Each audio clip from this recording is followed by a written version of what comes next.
Hello everyone. Good, I'm not muted. For a second there I thought I was muted. How are you all doing?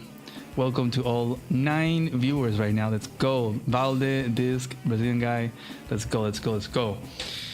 I think I forgot to mention before, but there's been some donations coming in. You'll see the price pool there updated. But yeah, I just wanted to give a few shout outs. So Yellow GBA gave $10 back in September 13. No notes, thank you. Scissor G45, $25 donation, says thanks as always for organizing these. I love watching the cast. Thank you so much. Zio No Zero gave $5 saying love the Advance Wars content. I don't know if it was for the tournament, but hey, we'll take it. We'll put it in the prize pool anyways. And then a cold one puts $100 freaking and says nothing. Just comes in, boom, dang, thank you. And Kessler, one of the most recent Add-Ons Wars YouTuber out there, shout out to Kessler, put down $50 and says keep up the good work covering the group stage of this awesome tournament. Thanks, man. Thanks everyone for donating. Thanks everyone for being here. Hey Sergu, Talos, let's go. Hey, I haven't seen you in a while, Talos, here on chat, so good to see you. Alistair, let's go.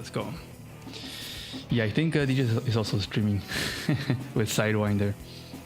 They were playing against RIP, but we gotta cover some round 2 games. Didn't get to stream last weekend, so I was actually recording a ton of content, trying to make sure that I have content lined up for you guys post APC, because last year I got like really burnt out after APC, and then it was like I couldn't do anything Advance Wars related, and there was like a dry season of content there for a couple of weeks. So I'm trying to just make content beforehand, so there's a good amount of weeks. There should be at least all the way through like January or something, so with like 1 post a week.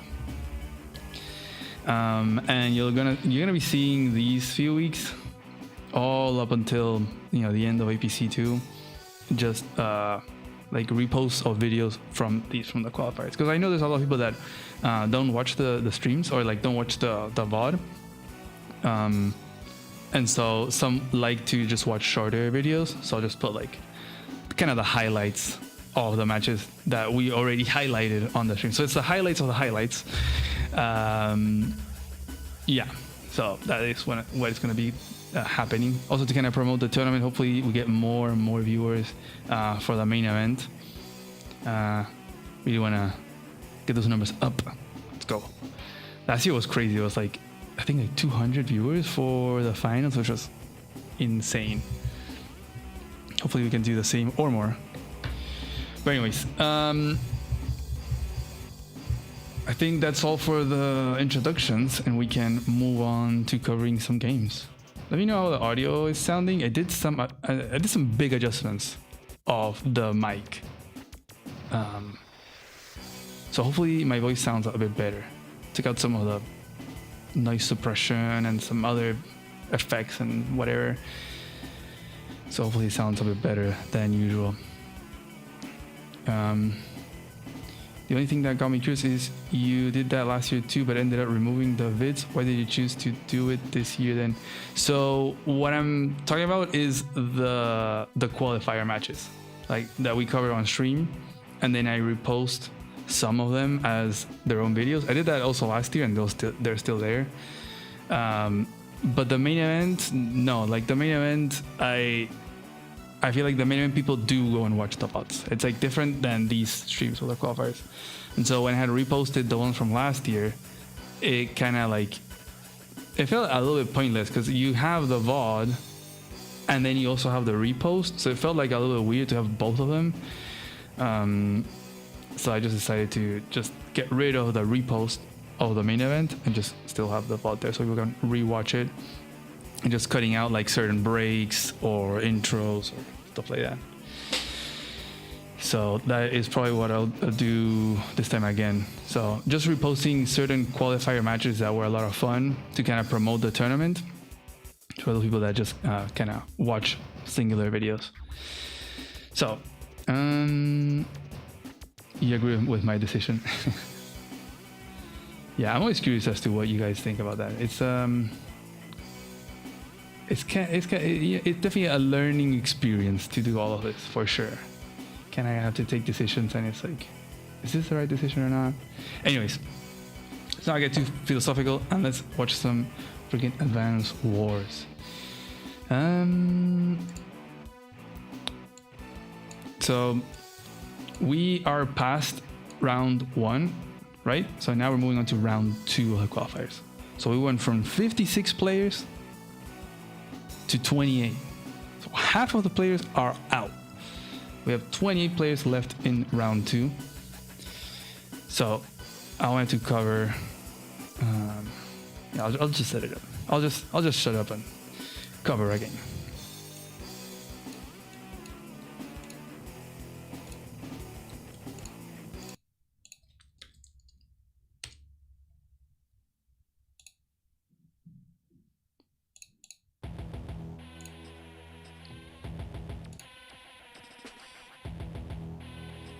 We had a spoiler for round 2. That's okay. It's hard not to get spoilers during the qualifiers. I think it's just something that we have to live with. The only way to not have spoilers is to have it live. So that's what the main event is gonna be for.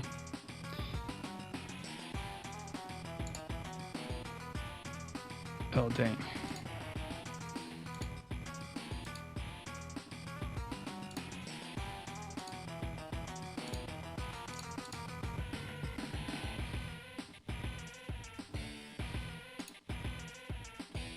Okay.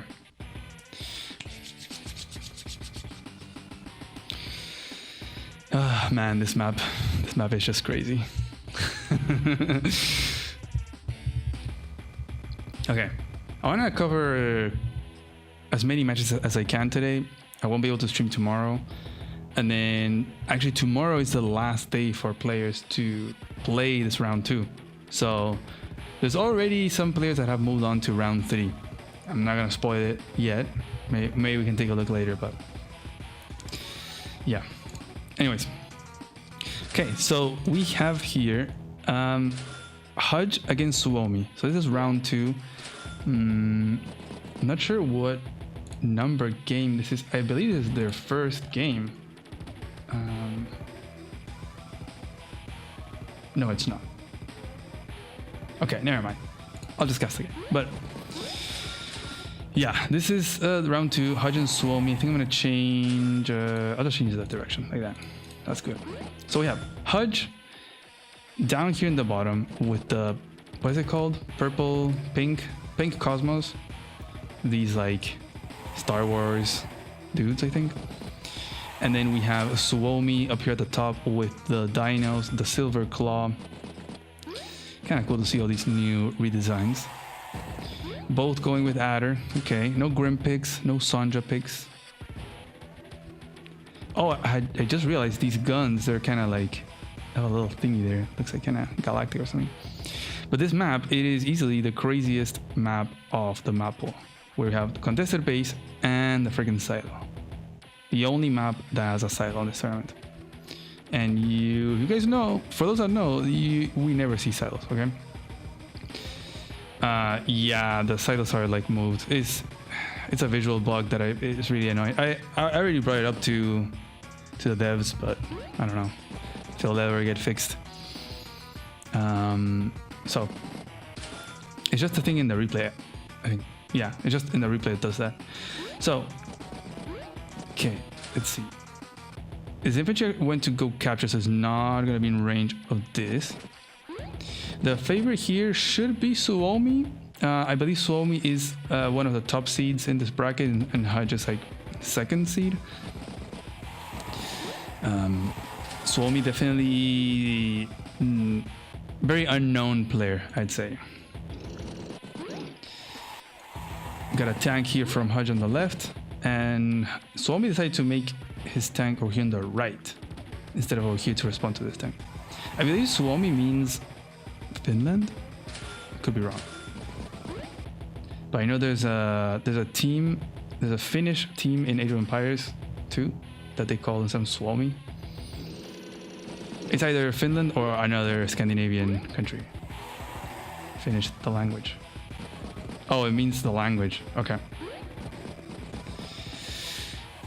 Okay, so another tank over here. Pretty standard builds here. No recons, no RDs, and Hajj is just gonna sit on that base with the tank to deny Suomi from starting the capture. And Suomi could do the same thing with his tank. So I have to see what he does. Okay, he's actually gonna front switch the tank towards the left. So he is going to try to hold his base with just infantry.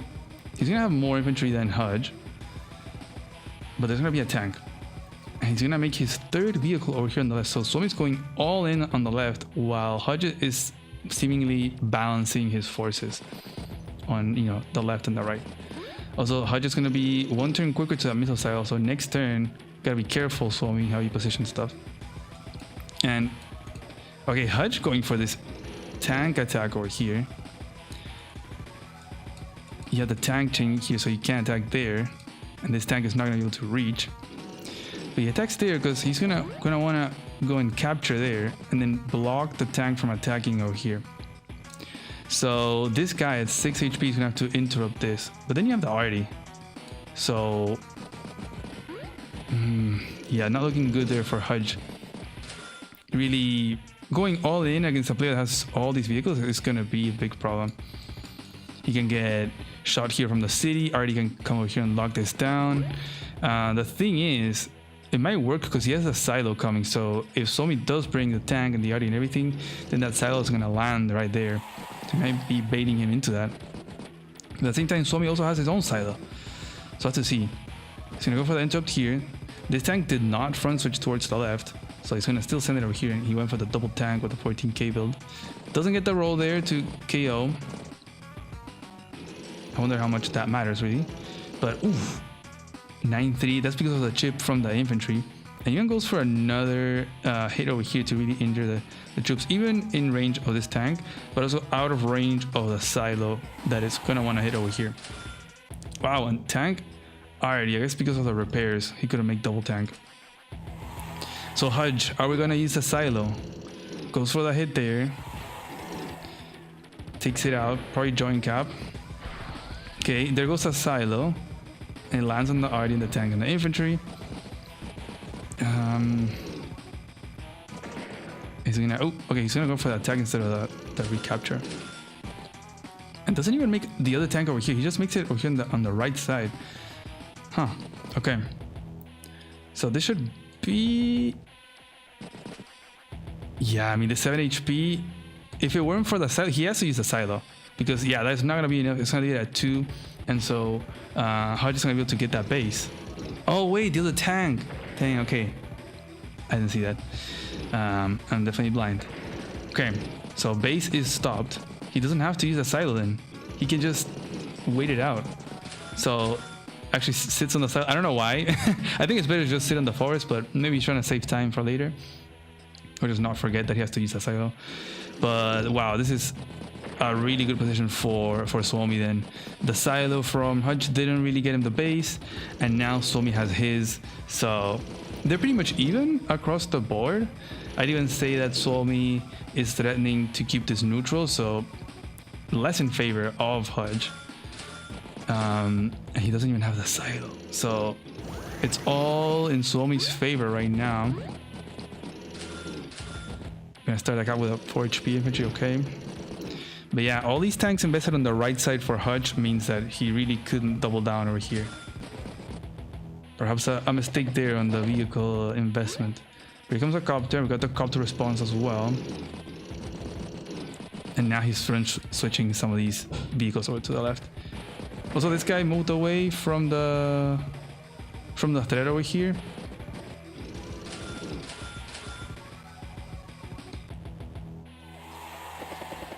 No silo. Yeah, silo could land over here and hit 5 infantry. But at this point, I think it's not worth it. And in the early game, it could be if there's a lot of captures, but at this point, he probably wants to save it to hit a bunch of vehicles. Just force this, like, already, you know, come at me, bro. And then, like, boom, land him a missile. Ooh, it's a H5 there. These chip damage is really having an impact.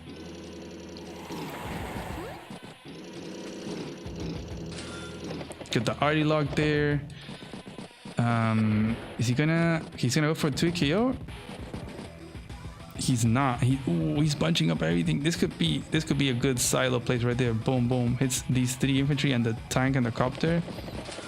It's an arty too. It could even be over here and hit all of these 4 infantry, copter, and arty. Suomi uses a side slip. Okay. Was that the 1, 2, 3, 4, 5, 6? No. Maybe attack boost? I mean, that is definitely the attack boost right there. But he can't attack the arty, so that is gonna get shot at. He starts a capture. Yeah, I'm not super sure why the side step. I think it might have been for the attack there. Unless I missed something with the infantry. But this is gonna be...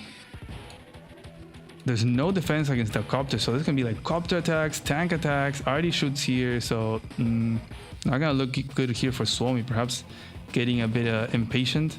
So that's gonna get dealt with. Hitting from the city. You can even make a mech as well here, just as a low investment defense. If any of these tanks attack from the forest or this forest to this arty, I guess they could attack from the road. And over here, okay, he's gonna get the KO. Takes out the arty there. And again, there's always that missile silo possibility. And there it comes. There goes that silo from Suomi. It's right there. Not that he needed it, I think, but it's gonna be nice because it's gonna allow him to get a lot of KOs. Because he can take out this infantry, the copter can attack.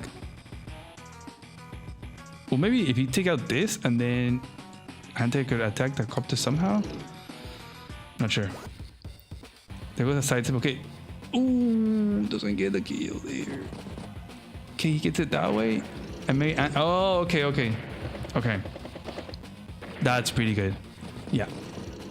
And I think that's pretty much it. I don't see Hutch defending this. The arty was pretty much bullied by these low HP tanks. Okay.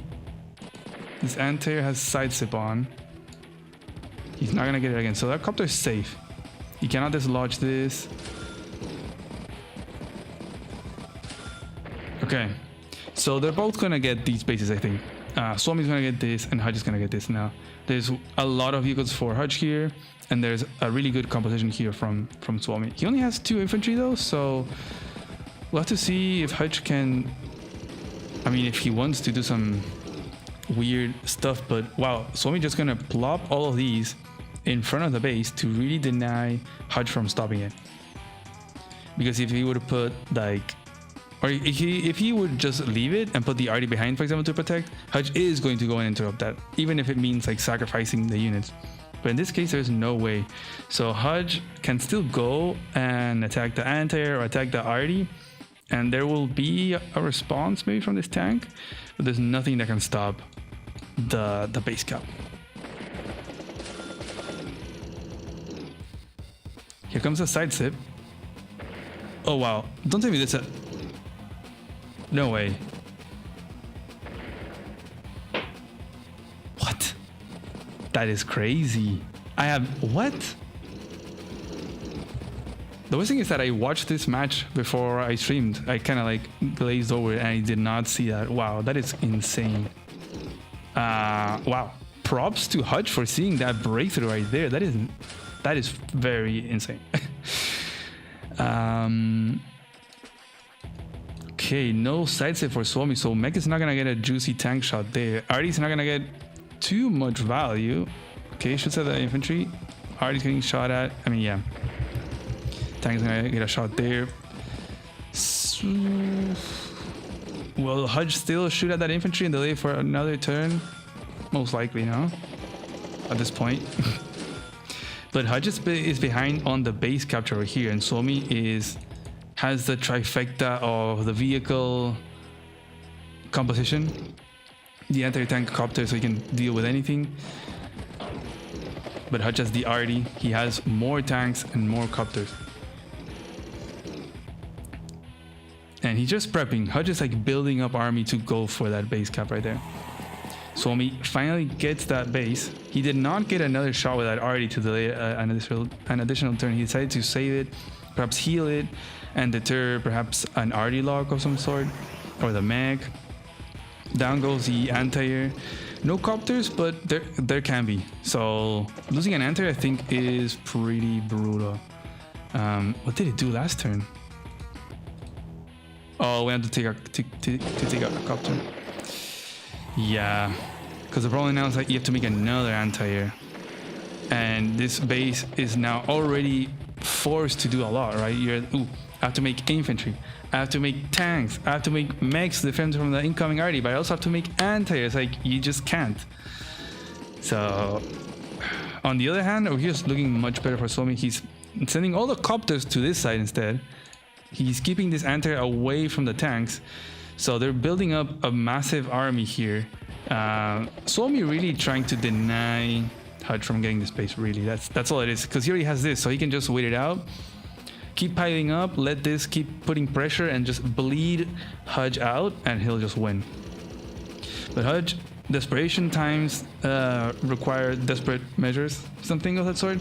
So he has to use that power. He sees a way to break through 2 tanks, and he's gonna get a shot there on that anti-air, finish off that tank. Ooh, perhaps it would have been better to take out the anti-air. But to be fair, there's 2 copters that will probably hit these 2 copters. Still maybe better, I'm not sure. He's gonna even put the arty in front, similar to what Suomi did to block and guarantee the base cap, but at what cost? Honestly, this tank cannot do anything unless he uses the sidewinder. He gets the charge for it. But Suomi can also, because Hudge didn't make a mech, he could have made a mech. This arty can come in here and lock down the space. There's nothing that's stopping him from doing that. So that recon is gonna get taken out. It just got 1 interrupt. There goes that arty, and there is just too many questions on Hudge and not enough answers. The base is not interrupted, so he's gonna get it, but again, at what cost? He's behind on the base cap. All this stuff is gonna get flipped way quicker. If Hudge could even get that, like, is this even gonna be on time? No anti-air like responses to these 2 copters, so these tanks can't really shoot at stuff without getting demolished. And and it is the GG. Yeah. Good game. Dang. Good use of holding the silo there by Suomi. Interesting to see Hudge like not really play around it too much, and I think that's fair, because you don't want to go crazy and just spend all your timer and like, oh, my positioning, because it can have a real impact in just holding that missile. Suomi used it. Perhaps it wasn't like the best silo use ever, but it was still, it gave him some advantage. And you really can't say the same from Hudge's silo. There was an opportunity there. I think he saw it, he used it, but then Suomi was able to counter it without even having to use his own silo to counter. So I thought that was pretty interesting. And day 17, wow, okay, it extended much more than I thought it did. Ah, oh, I forgot to start recording. Dang, okay, well, we're gonna have to rewatch that match again. Just kidding.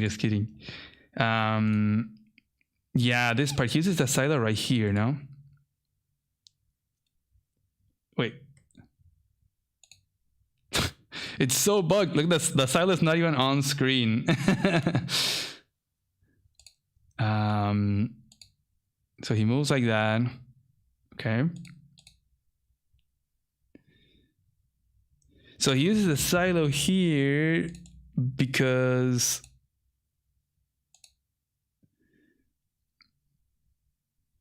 Yeah, because the artist is not going to deal enough damage to bring this down to 1.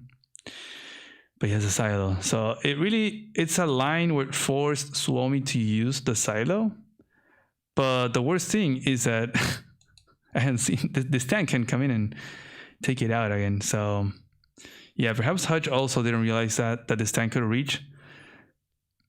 Because if not, that silo really should not have used. Then he was just down a silo pretty much.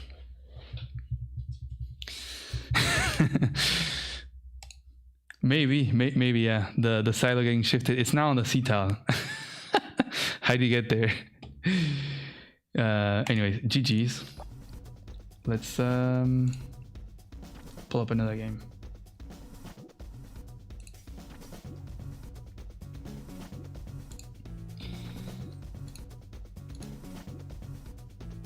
Ooh, this one was pretty cool too.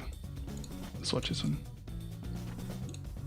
I have a few saved, and then we can just go through the list and see what we want to cover.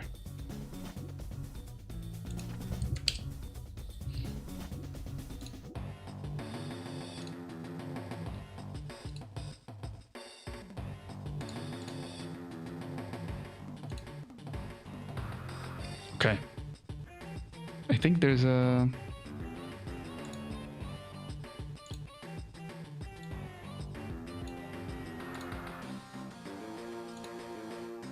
There you go.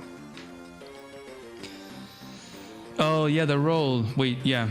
Let's check that. So this was just like Andy, right?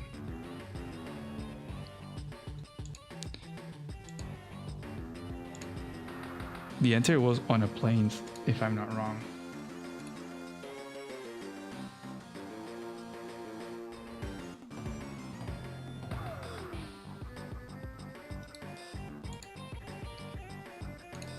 Can just pull it up here. What was the turn over here?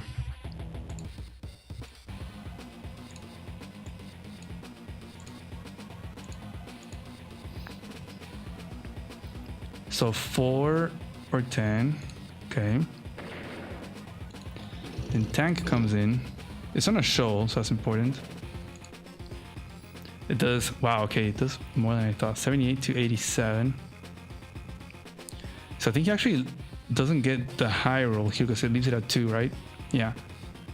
But the minimum would be 82 at this point. But it could be all the way up to 89, you know? If he rolls on 85 plus a 4 minimum. So it's anywhere between 82 and 89 of damage. So you just need, what, 16? 16 or...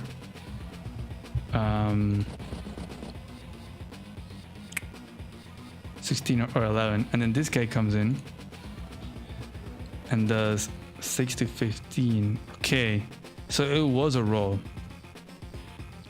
like a 50% roll or something. Dang, and he gets it. He gets the roll. Wow. Well, you know, in any case, he could have also, to guarantee perhaps, or have better chances, he could have sacrificed this guy.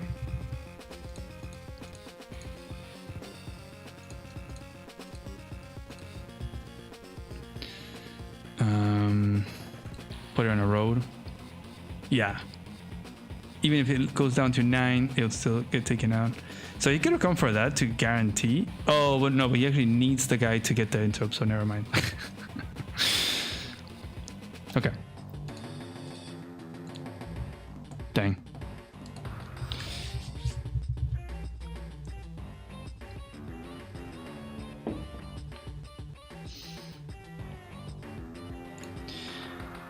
Okay, so we have Thomas Maximus against Villefort. This is their first game. Villefort being top seed, I believe. Let me check. Oh, where's my bracket? Villefort. Oh my god, where are you? Villefort was not top seed. Villefort is actually second seed. Okay. So Villefort was second seed, and then Thomas Maximus is the one that beat Poland. Have you noticed that the screen shakes? Does it shake to you guys, or is it just me when I go like this? I've noticed that on some replays. It's really annoying. I don't know why it does that. It shakes, right? Or am I crazy? Or is it just me? Well, you guys let me know. Does it shake? Is the screen shaking when I do this? Yeah, it shakes. Okay. Why is it? Why does it do that? It's so annoying. It's when I go over Thomas Maximus, but not Villefort. Oh man, it's so annoying. It's like random bugs that pop up sometimes. Oh well, we gotta work with what we have, guys. Anyways, let's get back to the game. So I'll try not to, I'm actually gonna change just the directions. Let's make Villefort face left. No, actually, wait, the rockets. Okay, now yes, let's get back into the game. We have Thomas Maximus, who beat Poland in round 1. Big upset there, 2-0 too. Very precise playing, very patient player, not really getting into fights, you know, just because, just waiting for a better position and just like slowly getting better value, getting better properties, just getting properties. And Villefort, he took out Izanagi in round 1. Yeah, in a 2-1 fashion. So, and Villefort had done really well with Andy on this map. He was against Izanagi's Drake. That was a pretty cool match. So, we have Thomas Maximus down here in the bottom with the Brown Desert with Max. The sad Rocket Max. And then we have Villefort in Purple Lightning at the top. This can be a little confusing because Thomas Maximus usually uses Purple Lightning. So I hope I don't get confused. But yeah. Okay. So what I think is that against Max, you really want to push onto his rocket side, right? Because the rocket can't interrupt that, while yours can. So you can really like let go of this part and just like go all in onto here to force builds from Max on this side. And then eventually he'll probably want to make a cop and take out your rocket. So then yeah, you have to make your own anti and get into that kind of build. But it's still not that easy because Max is pretty oppressive. His tanks, you really can't do what you do against most CEOs, that you just pull up a tank on a neutral and then, oh, I can't go and shoot at it because it's on a 3-star terrain. Like, Max does not care. He will go and shoot at your tank on a city. He has such good stats. It's crazy. He gets, what, 8-5? And then if you attack back, you're not winning that fight. So you really can't allow a first strike from Max like that. But Villefort, interestingly, makes his first tank over here on the left, which forces Thomas Maximus to make his first tank over here on the left, on his stronger side, where he wants to be pushing. He makes a recon over here, because he will still have funds for another tank next turn. And now the second tank from Villefort is going to be over here on the right. So very interesting to see this matchup, Max Andy. I think you only see it on high funds really, but even then it feels really badass Andy. The only times where Andy can win in a high funds match against Max, it's like if it's very heavy on indirects, naval, because if not, Max is just too strong. It's just that max power, max blast, it just destroys everything. And Andy really doesn't like when his stuff gets destroyed. And he's actually gonna get a turn of double comp tower, but it gets capped pretty early to a point where it doesn't really matter. I'm gonna start capping here. We'll see if Thomas wants to go and interrupt that. He really could with a tank, perhaps even. But this recon, Thomas Maximus actually doesn't make his second tank over here to respond to this tank, so he's just sticking with the recon. Very bold from him. He might be, yeah, he's gonna front switch this guy over here to the left, so he's gonna have no response to this tank. So he really cannot go for the city cap, for example, because Billiford can just go and interrupt it with a tank unpunished. Yeah, he's gonna send his own tank. He's even gonna attack this guy in rocket range. Okay. I mean, that's giving some value to that rocket for sure. He probably wants to deny this from starting this capture and then like having to send that infantry to attack it. Pretty much delaying this city flip by quite a bit. Perhaps in time for a copter to be made to then really stop that. So he's gonna sacrifice one infantry instead of multiple. But Andy's gonna be pretty happy to get that first tank strike there from the city. Perhaps Thomas could have used an infantry instead, but he went for it with a tank. 8-5. This is still a problem for Andy because Max can still go wrap around, finish this tank. Probably even plop an infantry or maybe the recon. 1, 2, 3, 4, 5, 6, 7, 8. Doesn't reach. But Villefort is just gonna move forward. Does not start the base capture yet. Okay. So he's gonna respect this tank. He's gonna make another tank. He feels comfortable enough that he can win this fight against this, like these two tanks. There wasn't another tank build here, but now Thomas can make a double tank. So there he goes. He's gonna wrap around, get the kill there. He's gonna go for the first strike there. And you can probably block over here. Oh no, you have the rocket. So not really the best place for Max to be fighting in. And there goes that copter. So that line of rocket is gonna go down is getting activated. Will he have enough infantry to take this guy out? He sacrificed one. He gets that, and then this 4 HP should be able to finish that off and get a first strike over there. Bonk. So a winning battle here from Andy on those tanks, just because Thomas decided to interrupt with his own tank. Decisions. Even gets a little poke here into this infantry. In the face of this tank, he feels so confident. He has a tank chain. There isn't a tank chain for this guy. And this also makes it a bit more awkward for Max to try to stop these captures. And there goes that anti-response.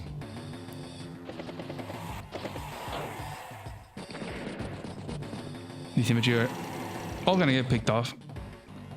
8-4 trade, obviously gonna go for the interrupt. Gonna interrupt there. Just gonna block there so his tank can't wrap around. Oh, I guess he can't get 2 shots actually, but he could stop this capture to finish this off and then get the double attack there. Let's see what he does. But he'll probably also want to take out this guy so he can join cap and try to guarantee this. And we also see an RD coming in from Villefort. Feels like it might have been due to a funds thing, because he probably would have wanted to make a tank. But still, the RD here should be really good. One turn away to lock down and then another to like protect. You can even take out the rocket with the RD. So, okay, he finishes. Oh, okay, he uses this guy to take that out. And he's going to take out that tank. And he's not going to attack. Is he? He attacks this guy. Ooh, is that going to be enough? Maybe Max has to send all 3 of these units to attack this guy to deal enough damage to bring it down to 3. Just to stop that capture.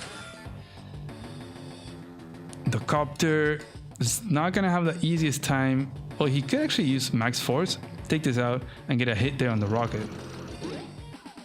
Oh. Okay, he's actually going to do that. And there he goes. He's at 1. So really going all in to get that base. The problem is that Andy can heal this guy back up. That's the thing with Andy. Was that a roll? Let's see. Oh, wow. Actually, low roll there. He could have gotten the kill. But he doesn't stop this capture. He just pulls back. And now Villefort, he will get this base. But can he stop this? And there's quite a lot of infantry too. He is going to sacrifice this tank. He's gonna get a hit there. Okay, he stops it with a tank too. He gets the base, okay. Gets a little bit more charge, and finally he gets the super, so now the rocket is healed back up, and he can shoot at that tank. Okay, and another tank comes in with extra movement. Protected by the rocket now. No other copter made, so this rocket will keep shooting. It has 4 shots more left. He's even gonna block here to guarantee this flip. The art is even gonna get in range of that, the minimum range of that rocket. Dang, Max is not looking too hot right now. And yeah, Thomas taps out. Quick match. 11 days. Dang, okay. Actually, Andy beating Max in standard is pretty interesting. Yeah, I don't know if we've seen that happen yet. Like, this might be the first time that we see Andy beating a Max on this map, so that was pretty interesting. I think perhaps Thomas got too cocky, too confident with the Max tanks, going for the interrupt there, allowing Andy the first strike, and then tank chain against tank chain from a city where Andy gets the first strike is gonna be a winning battle for Andy. So perhaps Thomas, one of the tanks that he built on the right maybe should have been on the left and just keep that tank chain going to really stop that. I don't know. It's hard to say. Unfortunate that he didn't get the roll there, but you really can't determine a match just from a roll. That is just something that you have to live with.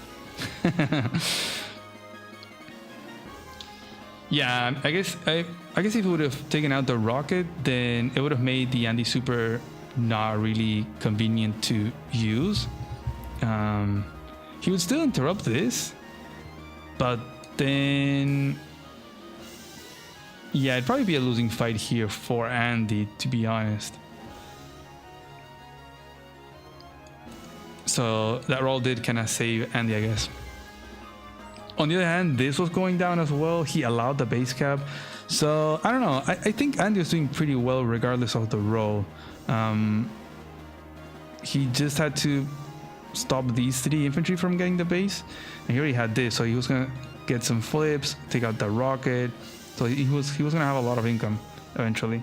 But it would have been pretty interesting to see how that would play out. And if Max could have had a chance after that. GG. See what other game I have saved. Where's my list?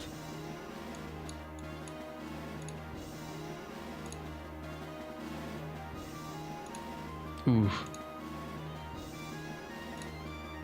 Okay, there's one that I want to cover. And then we can start to think what we can do.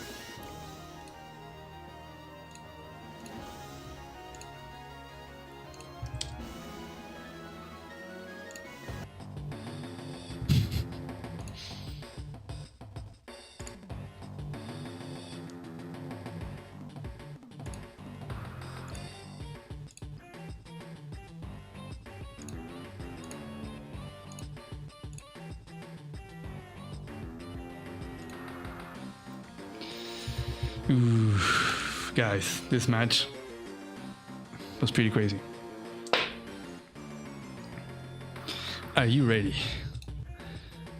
I think I'm gonna leave the colors as they are. I think they look good.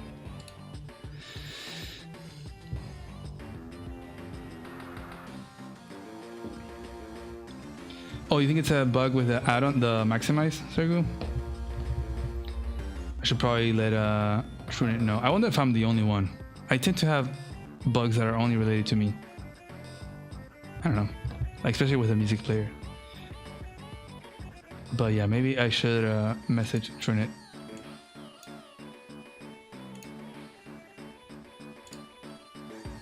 But I'll do that later. Okay, so we have a Lucifer game here. Round 2 of Cannon Fodder against Tordred. This was their very first game of the round 2 set, and we have a Max versus Sammy. Many people say that Sammy is the best pick on this map. I've heard some people say that Max is also pretty good. It's interesting to see this matchup, the Max versus Sammy. It's very uncommon to see. I was talking with Paul the other day, and it's like, how often do you see in standard Sammy against Max? There's very few maps really that that do that. To be fair, it's rare to see Sammy already in tier 2 in a non-mixed base, you know, like a normal 3 base 1 airport. This one is pretty different because it's lower income. RDs are pretty good. But yeah, seeing Max and Sammy, they're both like the aggro COs of the tier. I guess you could also have a Kindle, but yeah, I don't know. Max and Sammy is pretty cool. And Cannon is going to open with a recon over here in the 2 base. Seems like Max has to open with a recon against Sammy. That recon is not going to deal, I think, enough damage to stop a capture. Right, maximum it will leave it at 4 and Sammy still gets that capture. I think actually they had different colors and I already changed them when I was watching this match live. But yeah, it's still going to be important for Max to have this recon, to have some initiative, force Sammy to get a tank. Also, Target allowing this hit. Usually if you see a recon, Sammy should not go for this capture and go for this, because if not, that's going to be a free hit right there. Oh well. So there goes that free hit. Yeah, you definitely need to... isn't that funny? Like, they got the same amount of damage almost. 500 in value, 400 in damage. But yeah, this infantry should have captured over here. Since it can still chain in the same amount of time to these 2 cities. You don't have the opportunity to go for these, but still. I think getting a shot there from the recon really isn't great. You still heal up to 7, so you still get the 2-turn caps, but you're getting repairs, or you're getting 1k in damage. It's just not ideal. And also having a 7 HP infantry is not the same as a 10 when it comes to the infantry battles. So perhaps something that Target just didn't really... He was just kind of autopiloting in the opening and didn't realize, oh crap, that recon could get a shot there. So now he makes a tank, but it's not going to be in time. So now this recon can shift away towards the middle, because these guys are going to be wanting to go for that. So it's going to put all that pressure. So this guy would have been here, then the tank, like the recon would just like move forward, and then you make the tank to defend this area. Then the recon moves away, doesn't get any shot. Tank moves towards the middle, and then you might get shot once. Like the recon is going to get some damage, but it's also inflicting some damage to the player that made the recon, because you're delaying your own captures. You see right here, this city is getting delayed. Storage has it like 2 turns ahead. Tank, infantry. So dang, you can see the repairs. I mean, and Torture didn't even move this guy. He just let it heal back up. I guess just to keep it out of range of that recon. And in range of the tank. He could have put it over here, but maybe he didn't want the recon to attack from the city. I don't know. But yeah, he can't make a tank double infantry. He could make an RD in double infantry. Wouldn't be a bad idea. Positioning over here to stop this capture. There goes that middle capture. It is, again, it's not going to be stopped, but it is going to be pretty annoying. There goes, oof. That counter hit from Sammy is hurting that recon.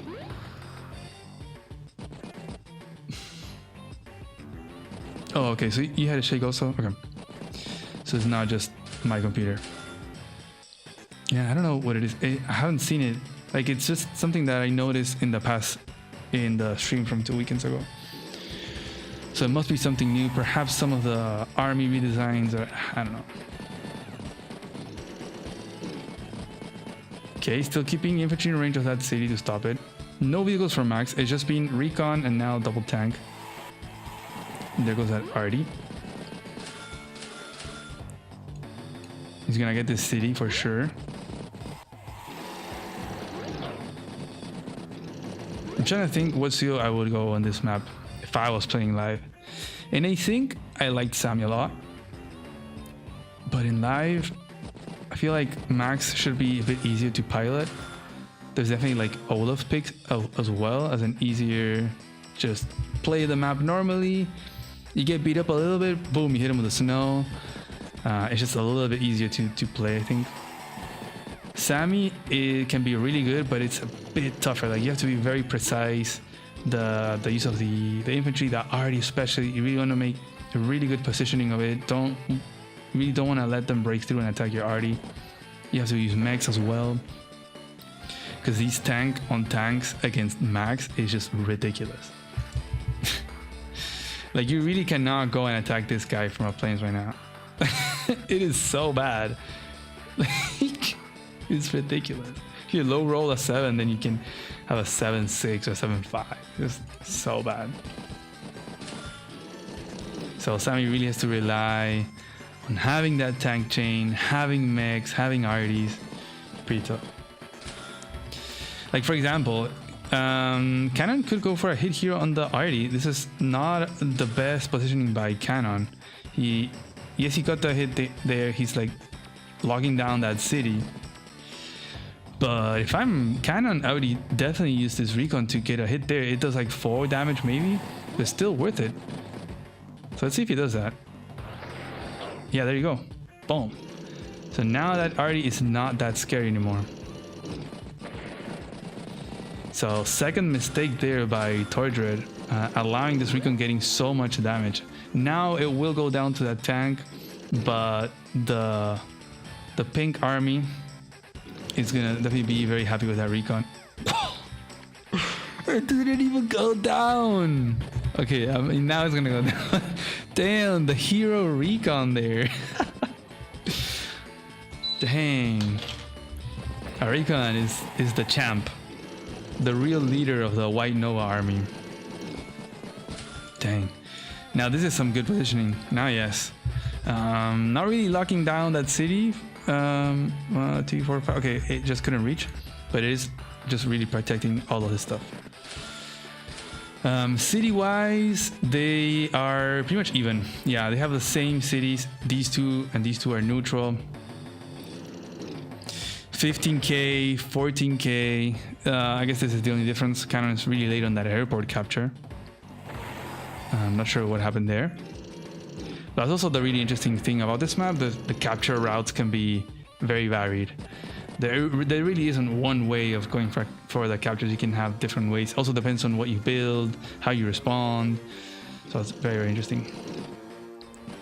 That is Sammy infantry got taken out. Now that the max tanks are sitting on those good terrain tiles. Awkward spot now for Sammy. Now we're officially into the mid game. You know, you finished all your captures, the safe ones, and you're getting into these contested areas. You have a decent amount of vehicles. You're pretty much maxed out with that income, and you're trying to really position into that the neutral territory of the map, the contested fronts. And how can Sammy get rid of these max tanks on these high defense tiles? Remember, she has 100 firepower. There's a comm tower. So there is no possibility of her taking out a tank with 2 tanks. And not even that, it's going to be like a pretty bad trade. She's going to get dealt almost the same amount of damage. So Toji has to be very patient. He's starting a little mech chain over here. Definitely very common to see on this map from the space, doing a little mech walk over here, then another one walks over here, and then you just chain them and you just push forward into this area.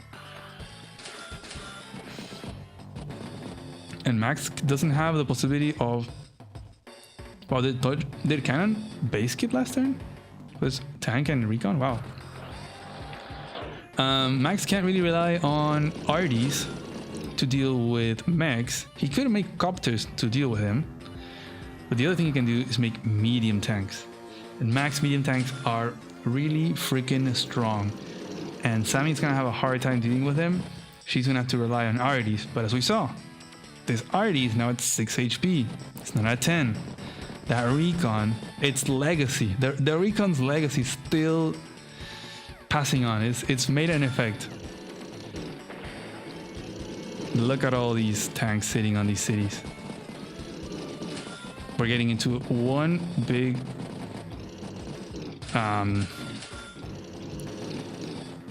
the word that I'm thinking is stalemate, but it is not a stalemate. It is big pile up of army, because stalemate would be like back here pointing at cities, but they really want to get these properties. They're both equal, right? They're equal cities, so and you have this chunky guy coming in menacingly. Ooh. Okay, letting this medium tank get a shot there onto that medium tank. Would it be worth it? That is definitely a unit that Max wants to be using here to attack these medium tanks. And does Sammy get any value? Okay, actually, first striking with a mech isn't that horrible. You get quite a bit of damage there. Oh, okay, and we have the Neo tank build. But he can still get a shot there onto this mech for free. Wow, he really saved up. I guess he hadn't built... He made a mech, arty, and infantry last turn. Okay, so he saved up a little bit. So medium tank is going to come in and get that free shot that he can get. And start that capture.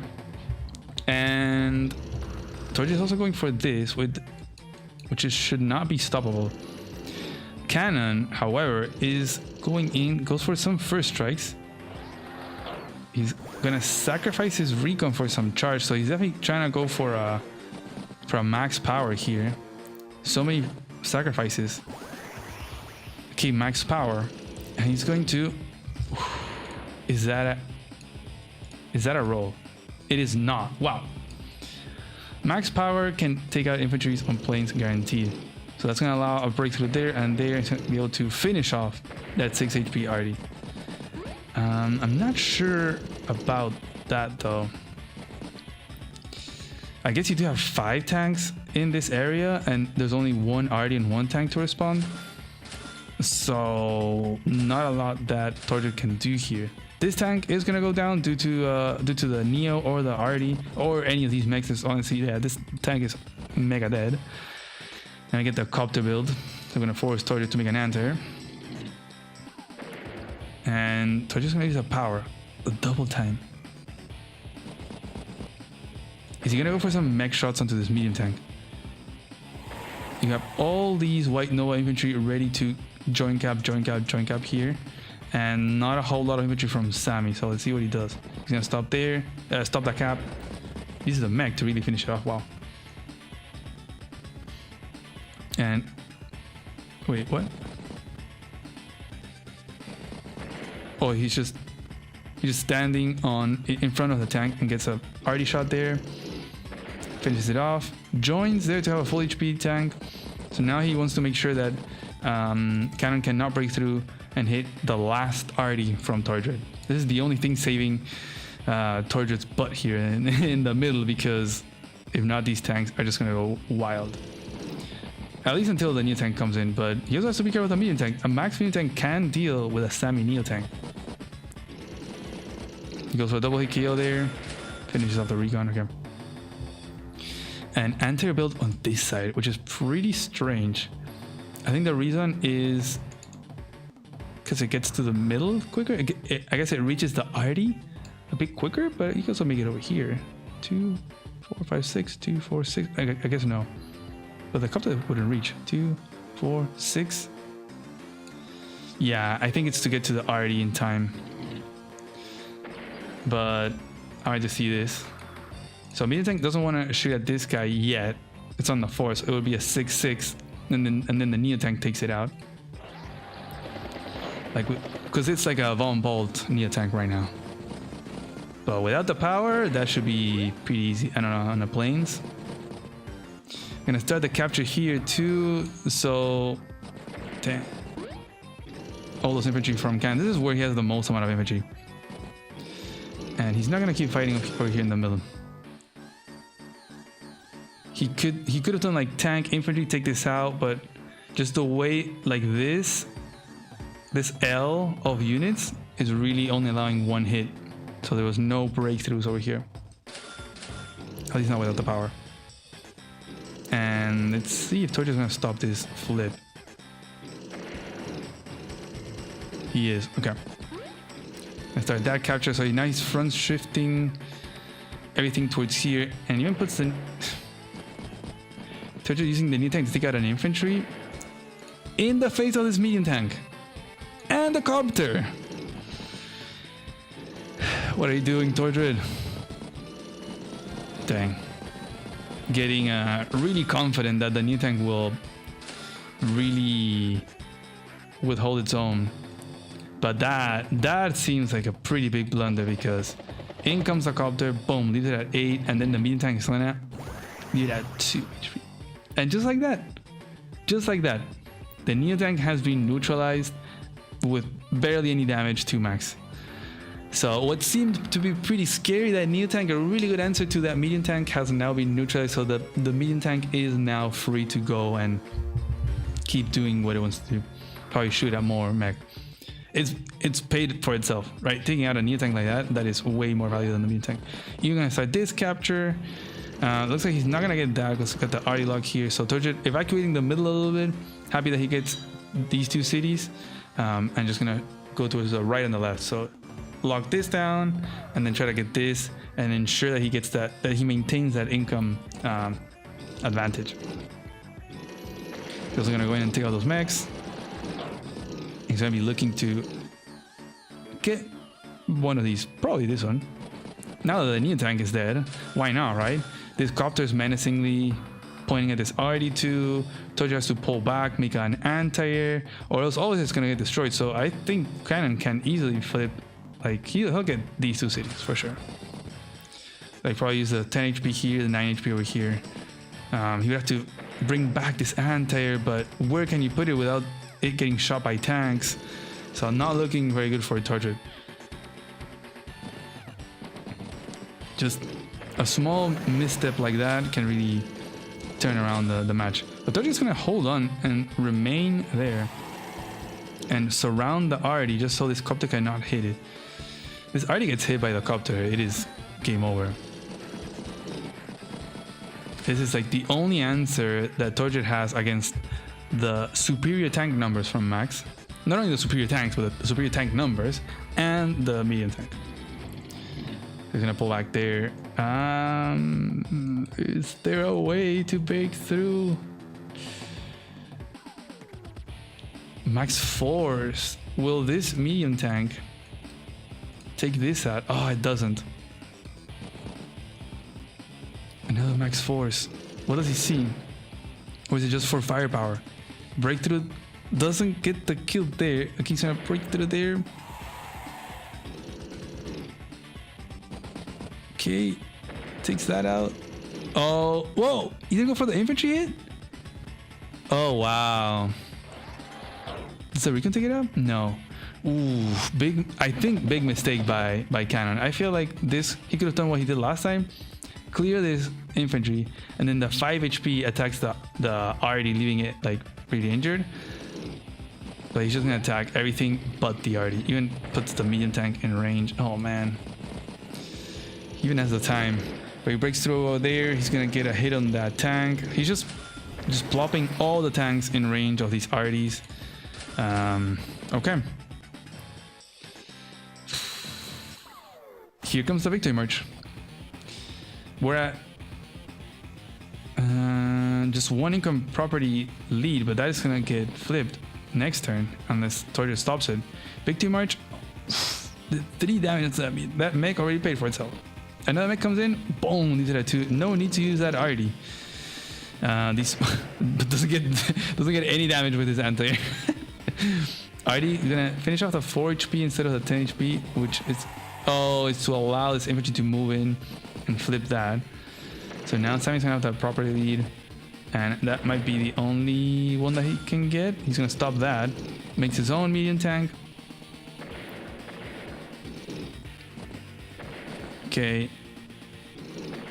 I'm gonna clear as many tanks as he can and just keep blocking the way to this RD. Dang, so Torture being very good with the tacticals, like where they put the RD, make sure they can't get hit. A few like blunders here or there, but I don't know. The same thing for Cannon. Leaving these RDs live is pretty crazy, but now that RD will finally get taken out. No more unit count. Perhaps it was the way. Perhaps it was the way to just attack everything else but the RD, and then next turn he can take it out. And now he has all these unit count, all these infantry that are just chaining along to go for this, and ideally flip some of these because the Sammy does have 3 properties more than Max right now.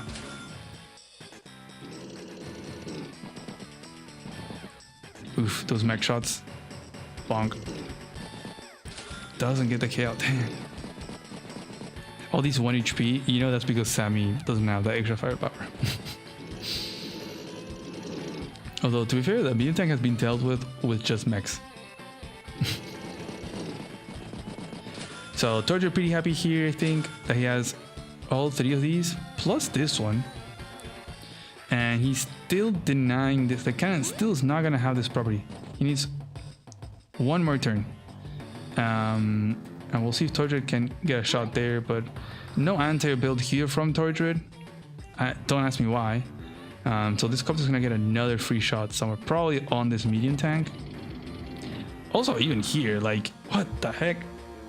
Oh man, this copter can do whatever it wants. Can take this out. He can attack the Ari, honestly. He's gonna join there to really guarantee that, because he didn't. Okay, he's gonna take that out. Okay, so I guess there wasn't really any need to join cap there.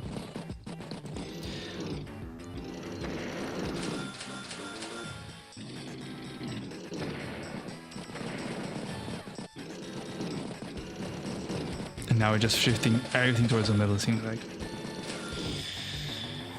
Oof, man, Max versus Sammy. We're also gonna have this line here of this infantry from Max. So Torture is gonna have to send 1 guy over here at least to stop this from happening. And gets another Max force. He can get a shot here in the medium tank if he wants to. Oh. 4 damage on a medium tank is pretty wild. This medium tank is not scary anymore. And that's how Max can deal with medium tanks without relying to RDs or medium tanks himself. Just with copters. 2 copters and a tank will take it out with a Max force. It's crazy, crazy stats. And finishes off the last standing RD from Tortured. Dang. I mean, it's looking really good there for Cannon, not gonna lie. No RDs, medium tank has been neutralized. There's 1 copter to deal with 2 copters and a chain of copters coming. So Torture has to chain anti-airs or chain copters, but honestly, not a copters. They're not gonna be a good response because Sammy's gonna be losing that fight. So Torture's gonna have to rely on making some anti-airs. Unit count's looking really good for Cannon there. He has like 14 infantry versus 9 of Sammy. So the infantry specialist has a less infantry. Look at that. Even at 8, couldn't take it out. Very sad times there for Sammy. This medium tank is going to get slowly dealt with just by tanks, probably, or just 1 more copter shot and it's gone. Torture's not looking to go for any of these. I think he wants to make sure that these properties don't go through. He's going to just plop this guy here to stop this infantry from flipping it. But now we're in comparity. They're both at 17k, guys. They have the same properties. And we're at day 20. So day limit here is day 30. So there's still 10 days. Perhaps Cannon can shift over here and really threaten this city. Shouldn't be that hard. But he's not. He's not gonna have any tank in range of this area to like take this tank out. So it looks like he's not gonna have any initiative over here. We'll see what he does. My guess is that he's looking to go for this property. With all these copters. Torture even base keeping over here. And maybe he's looking to go for these. He's gonna start sending some infantry towards the side. Man. Which army would you prefer to be right now? Would you rather be Sammy in this situation? Would you rather be Max in this situation? I feel like Max position feels a bit better. Just having all these copters, there's only 1 anti-air. If you could start a brawl, like you start capturing here. But Cannon is not gonna start capturing. He's just gonna pull back and defend his properties. So we might get into another big stalemate, guys. The lack of attack or initiative on the city from Cannon says a lot. We have this already coming along as well, so that should lock this down next turn. So that time to start a fight by Cannon is closing. That window of opportunity is closing. Even plops a tank here, so playing very defensively. Goes in to take out whatever. There, a 1 HP tank, who cares? And just making a wall, no initiative whatsoever to start the capture. He could, you know, he would be taken out and then probably brings an arty, but you get at least you get a brawl going, right? And Torjred also not showing much initiative. He is going to pull back. So this is officially getting into stalemate territory. They're like, okay, where do I go? I don't know. I don't want to put too much initiative. I'm just gonna defend all my stuff. Just make one horizontal line across the map and see. And maybe he will do something, and then I'll respond, and maybe he, you know, messes up, and I'll squeeze a win by day limit. Remember, they have the same amount of properties. We're at day 23. There's been 3 straight days of just unit accumulation. Now we see some initiative here as Torjred pulled back. But Cannon is gonna have now an infantry in range. He could bring this guy, so he would have like a follow-up of multiple infantry. Let's see. This medium tank, it's not really a threat, honestly. You got 3-4 copters from max. A base skip here. At this point, I really wouldn't care about base skipping. Like, big amount of army, who cares? You have 1 less unit, as long as you afford the unit that you need. Look at that. Look at that. The double hit on the max tank, guys. We finally saw it. Sammy got hit back. Let me see. Were they both full health? Okay. One was at 10, the other one was at 9, to be fair. But that's what can happen with just 100 firepower.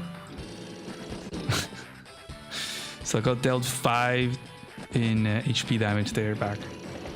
With the arty support there. So the Torjred not gonna allow this. So infantry is gonna be sad. He's not gonna be able to get that. Perhaps a cannon should have had a few more tanks here in support, so he could like pull this back, bring another one attack, and then bring another one to attack arty. But he did not. He just plopped a tank there. Trying to have some initiative, but I think this is where the top level of play really shines. In stalemates like these, I've seen that a lot of more like mid-level players, or like, you know, good level players, but not really the top, struggle to know what to do. Like, where do I attack, and how do I attack? Like, how do I plan this army movement to break through this? Like, what city do I go to? And it's getting into dangerous territory too, because we're at day 25, player 2's turn of day 25. So it's gonna be, what, 5 more turns for Cannon? And Torjred, as Sammy, he isn't that far away from a victory march. And getting hit by a victory march on the last turn or so before day limit is not gonna be ideal for Max, for sure. So at this point, the win condition is definitely in favor for Torjred. He just has to get 1 property during victory march in the last day, and he wins. So Cannon really should not be sitting back. He should really be trying to brawl, just brawl to death. He is probably scared that if he starts a brawl, then, you know, victory march is gonna happen, and then he can lose a bunch of properties. But at least that way is a better chance than to not do anything, and waiting for the inevitable death of victory march at the very last day. So I think now he realizes a little bit, also a bit more confidently with the medium tank support. This can pose a big threat over here too, Sammy. He can probably break through a lot. I think these tanks, do they break through infantry on a road? Okay, it's a road. If he only had these guys in range to like sacrifice, he's gonna pull back over here. Big army here from Torjred. Good composition too. Got 4 arties, 2 mags, got a medium tank, got 4 anti-airs. Like, this is an extremely healthy amount of anti-airs to deal with all these copters from max. So it is going to be a big shift now, where this is going to try to put pressure here, and this is going to try to put pressure here. Unless this army shifts towards this side to try to crush this. because there really isn't anything from Tordred to defend in this area, so there's no real reason for this army to stay here. So I think, yeah, he's doing that. He actually sees that opportunity. He's like, okay, you know what? He's pulling back here to defend his properties, but there's nothing for me to gain. Like, I'm not gonna defend properties here. I'm just gonna shift everything over here, defend these guys, like these properties, and I can maybe squeeze this property right here. Like, you know, like, is it clear? Like, there's no properties here from Tordred that Cannon can get, right? So like, why defend from this army, right? So he can just abandon, like absolutely abandon this area and leave it a vacuum, and then you have all these White Nova infantry stranded, not doing anything. It's day 27. Like, what are they gonna do in the next 3 turns, right? So he can just evacuate completely this area and just all in one place. Deny this property from getting flipped, deny this. But again, I think Cannon really should try to go for an attack, even if it is like medium tank hits here and then tank attacks on the forest. Am I crazy? Right? Like, medium tank clears this for sure. On the forest, it is a guaranteed. Even the anti-air, if not, like that could be too. Like anti-air, and then medium tank clears this, tank can clear that. I don't know, you just start clearing and you hit the arties, but Cannon perhaps less experience in stalemates like these, doesn't know how to go about it, and Tordred definitely the more experienced here, definitely the favorite and the more seasoned player, has probably been in this situation a million times. He knows. Now I'm all in the middle. Look at this massive army. You got 6 artillery, you got 5 anti-airs, 2 medium tanks. Like, this is a very good competition. Maybe a couple more mechs would be nice, but it is what it is, you know, you're playing live. It's still a very solid comp, and these arties are going to be a big problem to Cannon, and Cannon not really pouncing in either. Tordred a little bit of an increment, but they still have a good amount of time. Very hard to move everything for sure though, as they're closing in on that unit count limit of 50. And Tordred, will he go for a victory march here? Because there's nothing standing on this property. I think not. I think he's not gonna go. He's just gonna start capturing, and he's gonna force a fight perhaps. And now he brings everything in. So medium tank cannot reach. I wonder if Copter and medium tank can take this out, perhaps with a power. But Cannon would have to get the charge for that. It's not gonna be that easy. But look at this massive army against this massive army. But you got all these mountains in the middle, right? So it's very limited the amount of tiles that the land units can be using. And you have almost 5 minutes to decide what you do here tactically. He is going to... Oh, it doesn't... That's not a KO? Oh, wow. It is a roll to KO. Okay. But that is the only unit that would bring that down enough to stop the capture, right? But he doesn't even attack the medium tank. Wow. Would it not be a 2-hit KO to go like... Where do I put this so you guys can see? Like, Copter, medium tank, leaves it at 7. And then you hit it with a medium tank. Hey, that can be a KO. That could be a KO. Maybe even sacrificing a tank? Probably not. It doesn't die in response. Dang, okay, so again, very passive play there by Cannon. We're at day 29, so Cannon's gonna have one last turn here. And Tordred, will he go for a victory march? I think he is. He's gonna hit that medium tank there. He's gonna sacrifice more and more. And look at that charge go up. We have the victory march, and he gets the city. And Cannon simply taps out, resigns. GG. Dang. I remember watching this match live, and it was like, what is going on? So much army. But again, I think that is where a top player is really going to shine. You can see where the experience in like closing out a game comes through in these situations. I've always found that more like high and mid-level players struggle with that a lot. And I mean, yeah, it's tough, but when you're that even, you're like literally the same amount of income, it can become a bit unclear on what's the best approach, like what's best to do. And top players are really freaking good at that.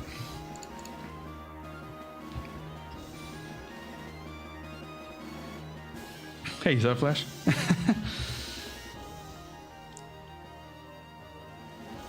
Max stalled to a draw. Lonely Fisherman. Well, we just saw what happened. We need a battleship. A battleship would be pretty funny. But yeah, this is the problem of Sammy, Victory March, Day Limit. You gotta be careful. There was no chance from Cannon to... He had one more turn, right? He used two to flip a property, so he was dead. It was over.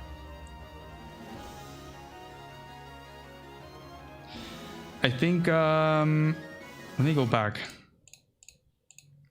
Because even in this very last turn, maybe... Even as Torture comes in... Okay, so he can still do Copter from the mountain and the infantry. So the thing is that Cannon was banking on a draw pretty much at this point. From this last turn that he had on day 28, he wasn't positioned to capture any property. So he wasn't playing to win, he was playing to draw, which is honestly not advisable to do at all, because you do not want to get into a draw for sure.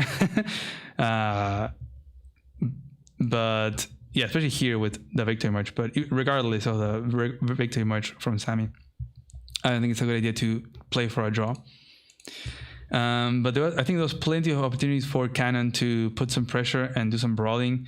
These 8 days or so of stalling of unit buildup just wasn't it. He could still get into a pretty nasty fight, right? Copter, infantry, medium tank clears here. You can start just poking at these arties and tanks and everything. And that might actually win him. Even if they go into a draw, it might actually be the way for him to win. If he gets into a battle here and he just wrecks the army of Sammy to a point where they still remain at equal properties at a draw after day limit, but because Max has just like a way bigger army by day limit, then he would win, because I believe that's like the tiebreaker if the property tiebreaker doesn't work.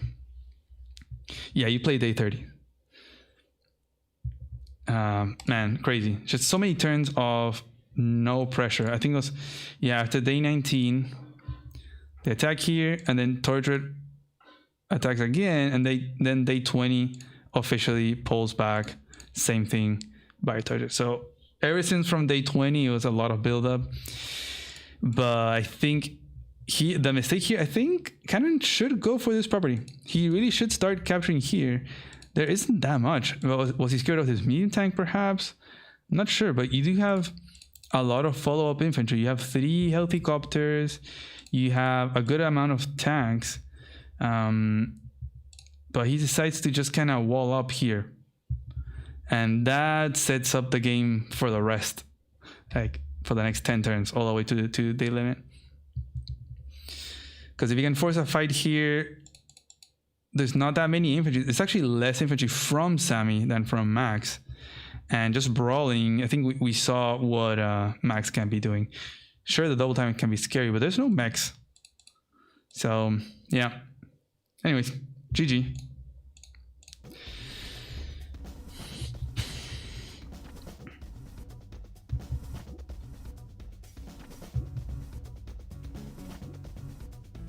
Hey, Mensa. Sammy is so good in this map. Yep. She's really good. Definitely. But we definitely see Sammy... We've seen Sammy lose on this map too, against Max, against Olaf. So I think it's those 3. I haven't seen anyone pick Eagle yet in this tournament. That'd be interesting. Maybe one day Jitakwin will join the APC ranks and play Eagle on these maps. See, I want to cover another one.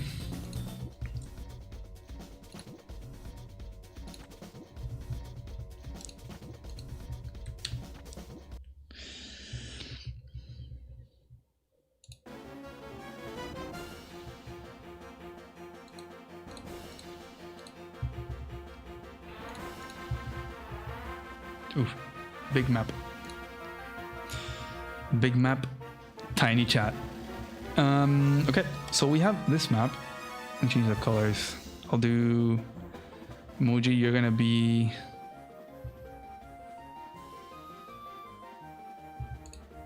let's do Amber Blossom. Oh my god, it feels bad to have lost Amber Blaze, not gonna lie.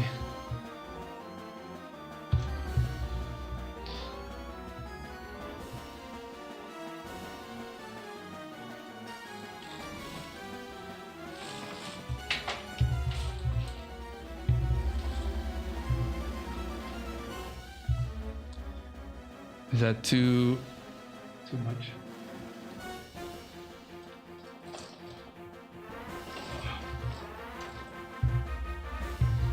Maybe like that? I don't know. It's too bright outside. Yeah, honestly, I feel like they should just leave Amber Blaze as it was. It's like there's been so much back and forth, and now this army is also kind of bugged. Well, not necessarily. I don't know if they fixed it, but also the move planner extension doesn't work with it, so it's like such a pain, man. Anyways, let's get into this one. So I wanted to look at this match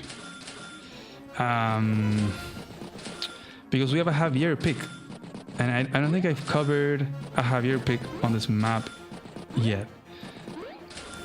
It's interesting. Let me introduce the players first. So Advanced Noob over here in the Penguins, the Cobalt Dice, with Javier. And then we have Moji in the Amber Blossom with the Hawk pick. So it's interesting because I feel like many players, or most players, at the beginning were saying, oh, Von Bolt. Easy, right? You allow Von Bolt, I'm going to pick Von Bolt.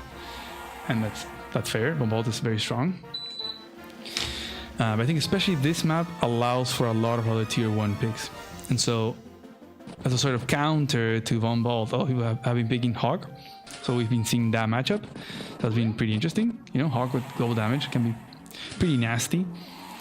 Haven't seen Sasha picks, I think. Maybe there was one, I don't remember. But so we were like, okay, Hawk might be actually better than Von Bolt. And then there's people saying, oh, but Javier. Right here, it's all about those RDs, about those tech ups. How do you deal with, like, how do you attack the one base if they're making medium tanks with your own RDs if it's Javier? So I think that's a very interesting question. I wanted to see how they went about it on this match. So yeah, Javier Hawk, definitely a matchup that you rarely see. I feel like usually if it's Javier, you see a Von Bolt Javier, but Javier and Hawk, that's pretty cool. I think I've heard a Voice of Akasha say that Hawk should be a pretty good counter to Javier. Like, it's not a good matchup for Javier because that global damage, you know, helps him break through that defense from Javier. What Javier likes is to just have like healthy units, good defense, make him do a wall, but Hawk can do global damage and ruin Javier's plan pretty much.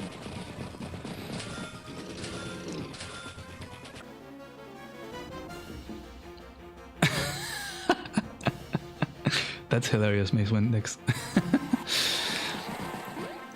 I'm not gonna say anything. So, Advanced Noob already have the com tower capped. Muji has not. He's been delaying it quite a bit. He's been sending 3 infantry forward, so delaying that com tower cap a little bit. So yeah, Javier does have the stats, the Javier stats. Muji also went quickly for this city. It's always a question on the players, do you go for it or not? Because then this base is going to be just streaming infantry forwards to it. So I feel like in these early stages, it's going to be pretty standard, right? Infantry, tanks, pretty standard matchup here where Javier is going to have... actually, Javier has 110, 110, and then Javier has 120, 100, right? So similar stats, but distributed differently, I guess. But here it comes. Now we see an RD from Javier. And I guess this really shouldn't change too much for Muji on the one base. It's more about how you deal with Javier's one base, really. So will Muji make arties or not? I feel like you still should make arties, but I could be very wrong. I don't know. I've seen other players say that Javier is the pick here. So I'll have to see. Here comes the arty. Okay, so that's Snoop going for the city cap, now a second arty. To be honest, it makes sense because Muji is not pressuring at all this area. Not really pressuring this area either. He's more, it seems more focused in the middle. Now he's gonna go for that. So Advanced Noob is kind of free to just make more arties over here on the 2 base. And all these penguins are gonna be lining up to make a nice big wall or ball. And with the arties behind. It's a hit here. So yeah, Muji definitely more focused on the center.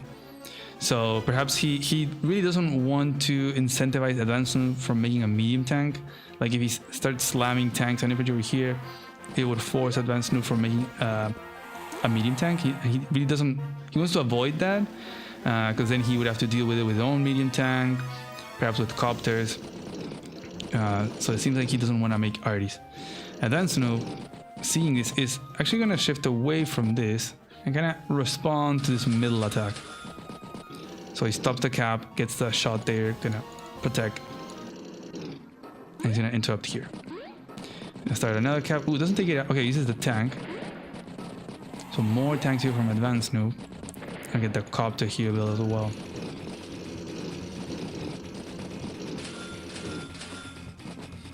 I'm gonna get a recon to sort of help out interrupting infantry captures and perhaps poke at an arty. Yeah, so if Muji has an arty and Javier uses the power, then the arty does 0 damage. I think it's 0, right? No, I think if it's on like a forest or a city, then it's 0 damage. I think it's on a plains, it does literally, I don't know, 10%. Like it's pretty much nothing. But I still think that it's worth it. Like Javier's not gonna be using the powers every single turn. He's gonna be using it like every 3-4 turns once you start fighting a lot. So in moments like these, it could be pretty much worth it to have it like here or here, you know, and get a shot onto these tanks without having to commit more tanks. We can pull up the move planner. Like, you know, it's not that bad. Of course, if it were Andy, it would deal 7, for example. So here you have the 20% defense. So it does 4, maybe 5. But still pretty nice to reduce the counterattack damage. So you're not relying on tanks all the time. Like you're definitely not gonna make a whole lot of arties, but at least 1 I think should be. I don't know. Maybe I'm wrong. Maybe I'm just delusional. Now you see a copter here from Muji. The first, well, the second non-infantry, non-tank. He's not gonna attack the arty. He's gonna get these tank first strikes. I'm gonna go for that cap. So the battle has shifted a little bit more towards the 1 base. So I wouldn't be surprised if Advanced Noob makes a medium tank over here. He would need an anti-air, but I don't think right now. So I think a medium tank would make a lot of sense to make it really awkward to Muji, who didn't find any success in going for the middle. So now I had to shift over here.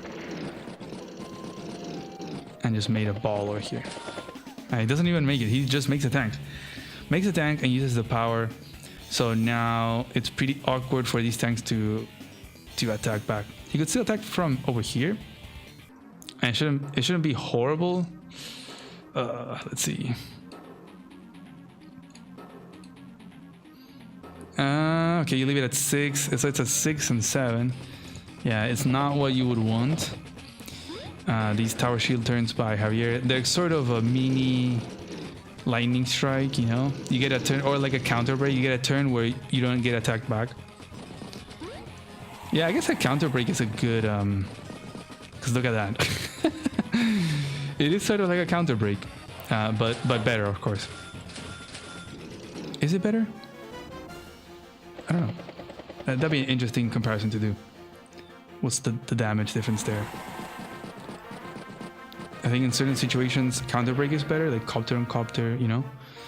Even tank on tank. It's just being the one that attacks first is pretty broken.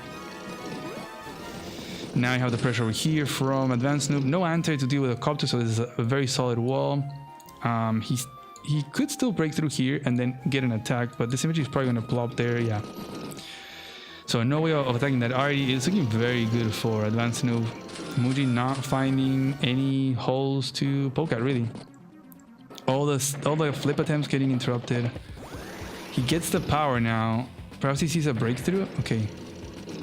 He does. He's gonna hit that already. So this might be what he needed. There he goes, bonk. And actually takes it out. Okay. And now he can start this flip. So this might be exactly what Muji needed to have a chance here. There's gonna be 3 tanks against 7 tanks. You got 2 copters. I wonder if this anti can still reach. I think you can still take out these imagery and take out this copter. But Muji forced to make an anti here. Okay. All these properties are gonna fall under the penguin control, and there's so many already under penguin control. It is kind of what Javier needs, I think. If it were even, then it could be very problematic because Hawk can just whittle down the army with just a global damage. But look at that unit count, all destroyed now. So just 2 units is not very good. And okay, he doesn't go for the breakthrough, so he's not gonna go for the copter kill there. Okay, and now you see the medium tank. How to deal with that medium tank? You can deal with it with copters. Honestly, by just taking out unit count, you could do that as well, but the power is on. So it's gonna be tough to deal with his units. Like, how much do you deal onto this anti and a forward with the power on? 3 or 4? You leave it at 6, it's still gonna take out a copter most likely. So Muji's probably just gonna front switch. He's gonna go for this. He's gonna attack there, maybe make some sort of wall here. Okay, he's kind of going for that unit count and trying to get these properties, trying to even out the income on the board, and makes his own medium tank now to just withstand this incoming army. It's the march of the penguins. Advanced Noob makes a second medium tank. Oosh. Yeah, just with 1 copter, 2 copters. There's still options. Like, you could make Arties if you really want to. You can make your own medium tanks. You can make your own Neo tanks. Or a bomber. A bomber should be very good for taking out Javier's base. You could have Artie bomber. You know, the Artie should do a pretty good chunk of damage to an anti, right? You have 5, you finish it off with a tank. So I think you have to really play around with that army composition, and that's one thing that I really love about this map and just this map archetype in general. This damage race situation just forces a lot of unit variety. And it really isn't straightforward as many people think. You know, they're like, oh, you're gonna lose that base, it's so easy. Oh yeah, it's like easy base trade into HQ race. And it's like, have you played it? Have you played that map? Because it does not play like that. It can, but it is not like that straightforward. Medium tanks really shut down a lot of pressure, as you see over here as well. We're gonna get a big shift towards the middle. Here comes that medium tank response from Muji. He only had 20k, so he really couldn't afford a bigger chunk or a flying chunk. But these are gonna be a bit tough. Medium tank on medium tank. Perhaps with a power turn, he could. But we're gonna get a big stare off in the middle. Javier's gonna be ahead on 1 property because he has these 2 in the middle. And a big front switch towards the middle, which I think is fair. I think this plays in favor of non-Javier because you don't have to be dealing with all these tech ups. You can get into a big army clash like this and rely on that global damage. So I think this is actually good. This is a good strategical moment for Muji right here. I think Hawk should be pretty happy about this. Get a big army build up, you know. The problem is that he definitely wants to get another property, so he's going to be actively trying to get that. He's going to find a breakthrough here to go and attack one of the Arties. Bonk. but it is in range of this medium tank. So he did take out one, but he can get first strike there. And he's gonna take out some infantry as well. But that is pretty much the only vehicle. Okay, and another vehicle hit there. Got a bunch more medium tanks coming in.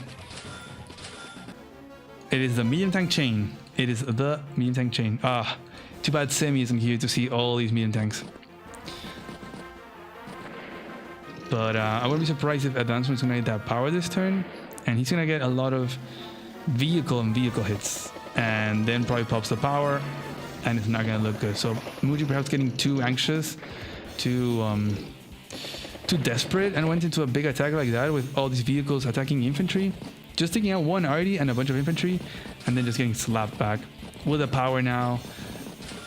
It's a problem. You can use the power, maybe rely on the super, but 31 units to 22, a big like 30% disparity in army value. So just oof, all those infantry also getting knocked down. So very hard. Here comes the wow, they didn't even try to go for a super. I guess he needed like 18k or so. They perhaps didn't see that he could get it. He breaks through. He's gonna take out that medium tank. Ah, it doesn't take it out. That extra power, that extra defense from Javier is gonna be just enough to hold on at 1 HP. Copter hits there. Okay, but you still have one medium tank. This already still good. It's gonna get a nice shot there. So gonna go down on medium tank numbers, right?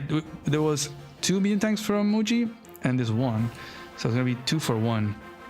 Not positive at all for Muji. There was a copter, and Muji resigns. GG. I think it was positive for Hawk to play like that in the middle, but perhaps just went too much in, right? He invested, perhaps he got too desperate and was like, I need to do something. I am 1k behind, and I can't deal with these arties. I feel like the main problem, well, the main threat is the tech ups from Javier, right? Not the arties.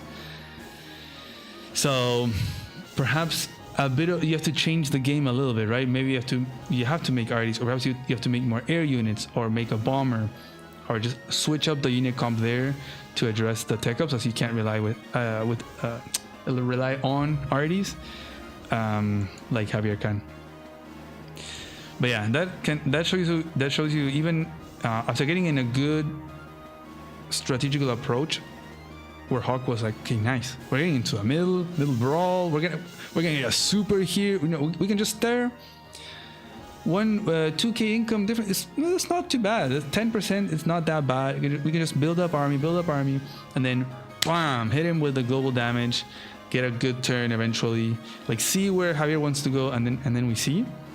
But even in that situation, you can see how getting into the wrong battle can really snowball things negatively for you.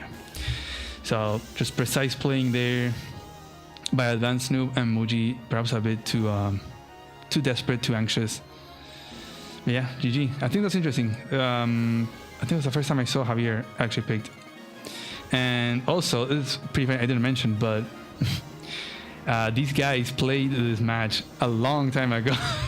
They finished their round 1 like weeks ago, and then their matchup was created, and then a day later they finished their whole round 2 set. So yeah, so the winner of this set has been waiting for their round 3 since then. Don't want to spoil who it is, but yeah, pretty crazy. I believe this was the first match. But yeah, that was a good game. Good to see Javier there played. So, what to show you guys now? Let me look at the list of games that we have.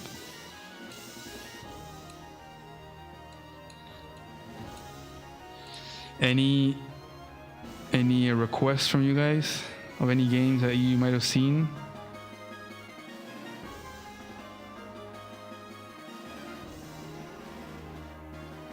%30 defense. Is it 30?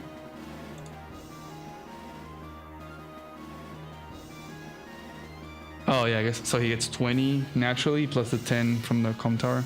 Yeah.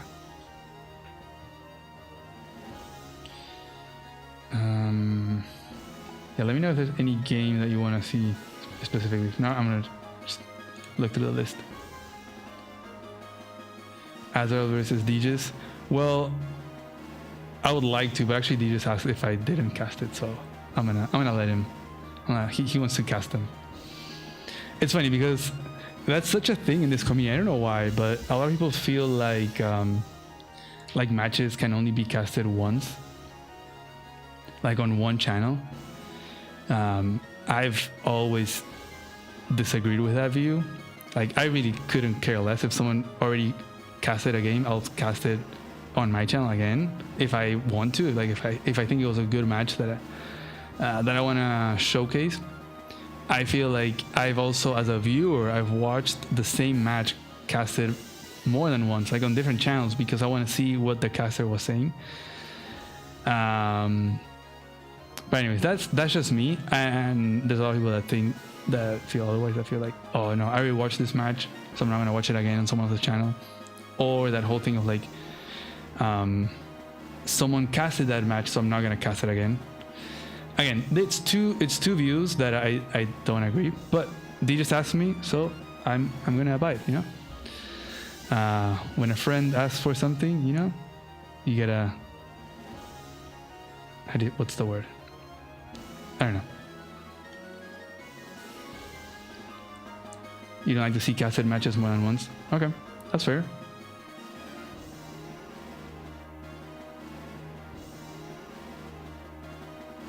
So the result is the most important thing. Not really like what was happening in the match. Well, I think it depends on the cast, right?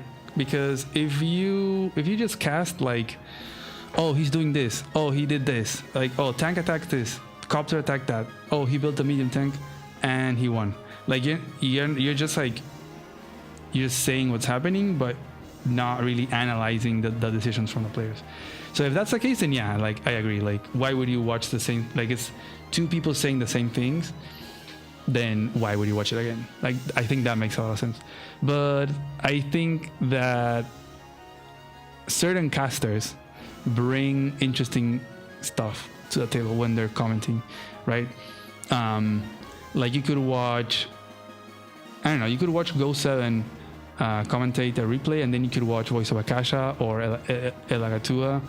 Is it Elagatua or Elagatua? I think it is. I always confuse it. Cast the same game, and they'll be giving different analysis. So for me, it's like, oh, that's really interesting. I want to see what they're saying, even if it's the same match. Yeah.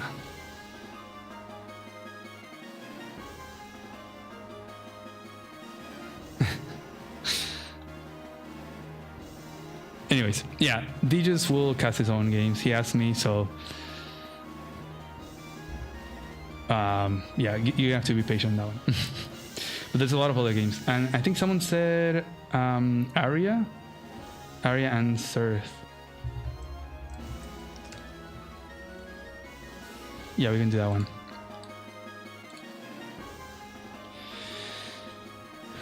Hey Domo. You ever heard from the King of the Penguins? Is he doing good? Oof, I haven't heard from Go7 in a while, but I know he's good. He's just been really busy. I think work and studying and just life has taken a bigger priority perhaps, and not a lot of time left in his day-to-day to do Add-On source content. You know, there was that contest, that map contest, that I think has still yet to be like resolved, and this was like last year or the other year. I can't even remember now. It was a long time ago. And then there was going to be a live tournament that he was going to host with those maps, but yeah, that didn't get to happen. Sad times. Okay, let me pull up this game for you guys.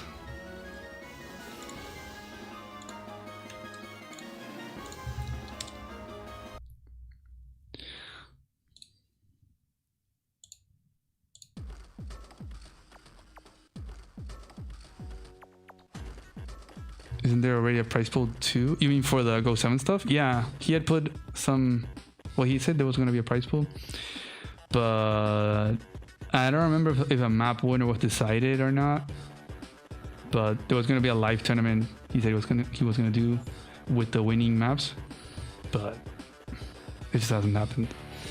And at this point, I don't know if it will ever happen. I'll have to see. Okay. So let's get into this match. Enough yapping from my part. We have first game of Arya and Surth. And if I'm not mistaken, Surth is actually the #1 seed in this tournament because he has had the maximum live league elo. Interestingly, a little bit of a different path here in these caps where Arya, well, I've seen this a lot where you skip this back and you go forward, but Surth doesn't even go for that. He's gonna go for this middle cap instead. Yeah, Arya in the top with the Red Fire Nation with Jess, combining with the hair color, and same thing, Surth in the bottom with the penguins, the cobalt eyes, also kind of matching there with the Adder pick.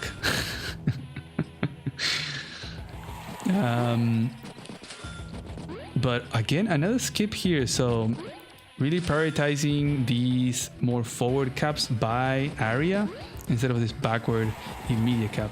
So it's definitely gonna break that tank order because she would have had 8k if she would have finished this last turn. So she cannot make a tank this turn without base skipping. On the other hand, Surth is gonna get his tank, so we're gonna see kind of a BA tank order just because of that skip from Arya. But Jess and Adder, definitely a very fun matchup, not gonna lie. It's always cool to see non-Adder, like non-default Adder picks in tier 4. And I think base light is the only place where it's really feasible, right? In tier 4. The airport being back here, it's pretty weak in the sense that, well, it requires the same amount of turns as a tank would, but if it were a centralized airport, then I would definitely say Adder is the best one, because if it's centralized and you can answer copter everywhere, then Adder is a pick, because Jess really doesn't want to be relying on copters to deal with Adder's copters. But in this case, where you have that imbalance in the map, where you have an airport much more stronger on one side, then, you know, Jess can make her own copters to deal with tanks from Adder, and Adder cannot respond with his copters. He has to respond with anti-airs. So that imbalance actually balances out that difference in Zeal stats, which is kind of interesting. But another big thing is going to be the infantry stats.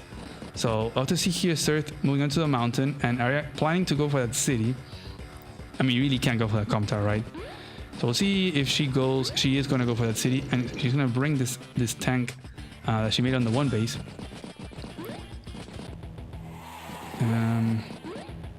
Okay, and the tank chain from Surth is going to be on this side. So the other imbalance is the tank. So Adder cannot really get into a tank battle this early without having the comp tower. So he needs to have that comp tower, because with all this terrain, Jess can really exploit that tank difference. And so it's going to go for the comp tower and going to get the interrupt, as there's no follow-up infantries from Arya. So a bit of a greedy cap here from Arya, honestly. But we'll see. We'll see if Jess wants to get into a battle here, using the tank to take out this infantry, perhaps bringing this guy into nice terrain, perhaps even interrupting. Okay, no. So she goes for to keep capping here to guarantee this capture. And I guess the tank attacking from over here, so this guy can't attack it. So Adder could go. Ooh, actually this is pretty interesting. Look, so Arya can put this tank on the silo.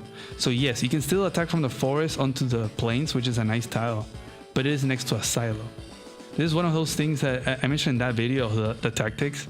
It's like, yeah, you want to attack from the better defense, but if it's next to another better defense, it's like, is it actually good for you?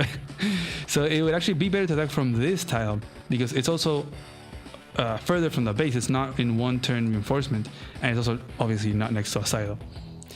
So neat little use there of the terrain. So Zerth is going to attack from the plains, where he's going to get a little bit less defense, just so it's out of range of the base. He's going to go for a little infantry attack there. But Arya should still win this fight. And she's going to go back to heal. I was guessing you could... Yeah, I know. Because you could go like 5 HP tank attacks from here, and then this guy attacks here. But that would make this tank be able to reach and finish off that tank.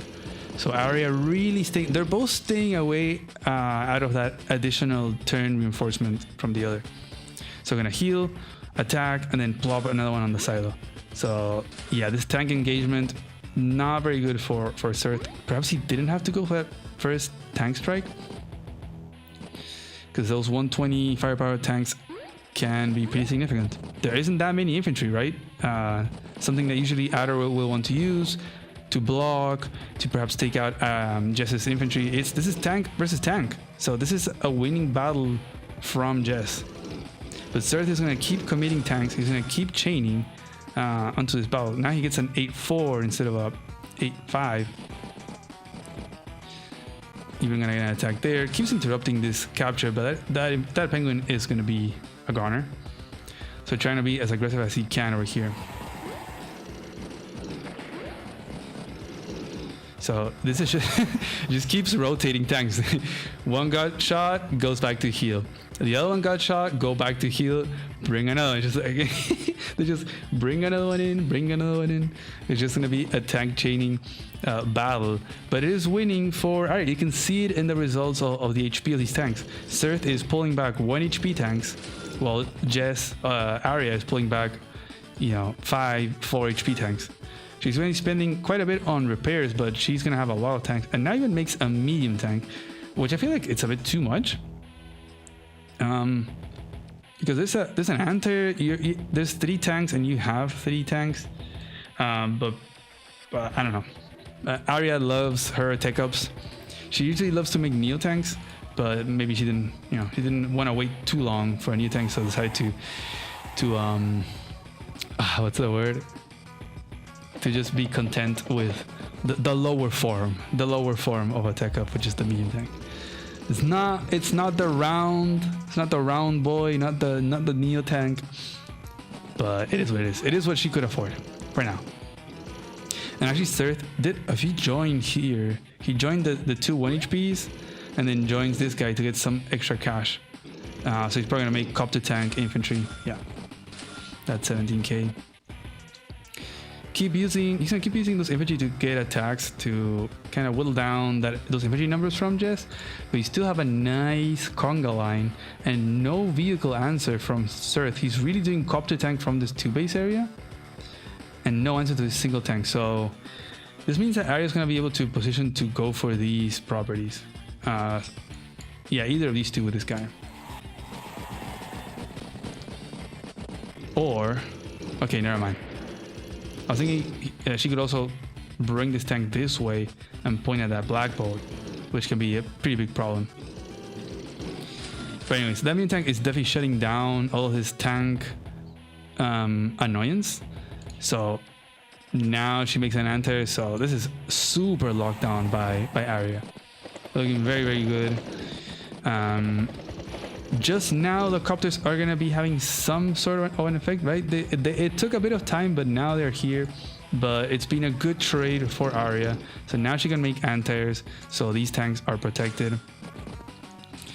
2, 4, 6. Oof, it was just 1 tile too far, it seems like. Oh, I guess he could have used sidestep. But then again, if he does use sidestep to hit this tank, then Arya can use the power. What is it called? Turbocharge? And then just get a kill there with the anti-air.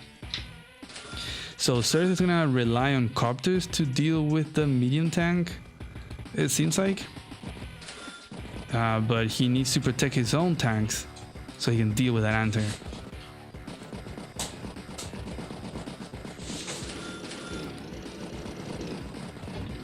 And now this is pretty scary. Look at all these infantry coming in. They're positioning to go for this. Arya has not been positioning to go for any of these. She seems to be a bit more patient. Okay. Just really locking down on these tiles and perhaps just happy to be, you know, a bit ahead on income with Jess as a more stallier CO in this matchup. But Sirth seeing like, oof, like I'm in a bit of a pickle here. I need to do something. And he goes for a power. He can take out that, and then was that the extra movement? It was. Okay, so he's seeing something where he can take out that anti-air and block this base. So not only is he taking out an anti-air, but also enables this anti-air from responding to that copter. He's gonna get a shot onto that medium tank. It's gonna heal back, but is this enough really to block this in? Is there a way? Is there a way for Arya to break through this? I think there isn't, right? There's no way. Got these guys blocked off as well. So you would need 2 units to take this out. I don't think this guy with a power is gonna take this out. You would need the medium tank, but you can't free it.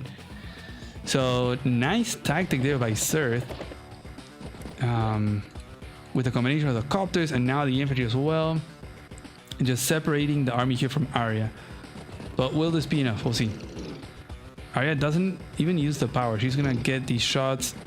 Oof, okay, doesn't finish that off, but makes another anti-air. And now this army is moving in. Again, not going for these, so putting the pressure onto this HQ. Sirth had made a tank, he plopped it on here. So the HQ pressure is definitely real, and it's definitely important to respect.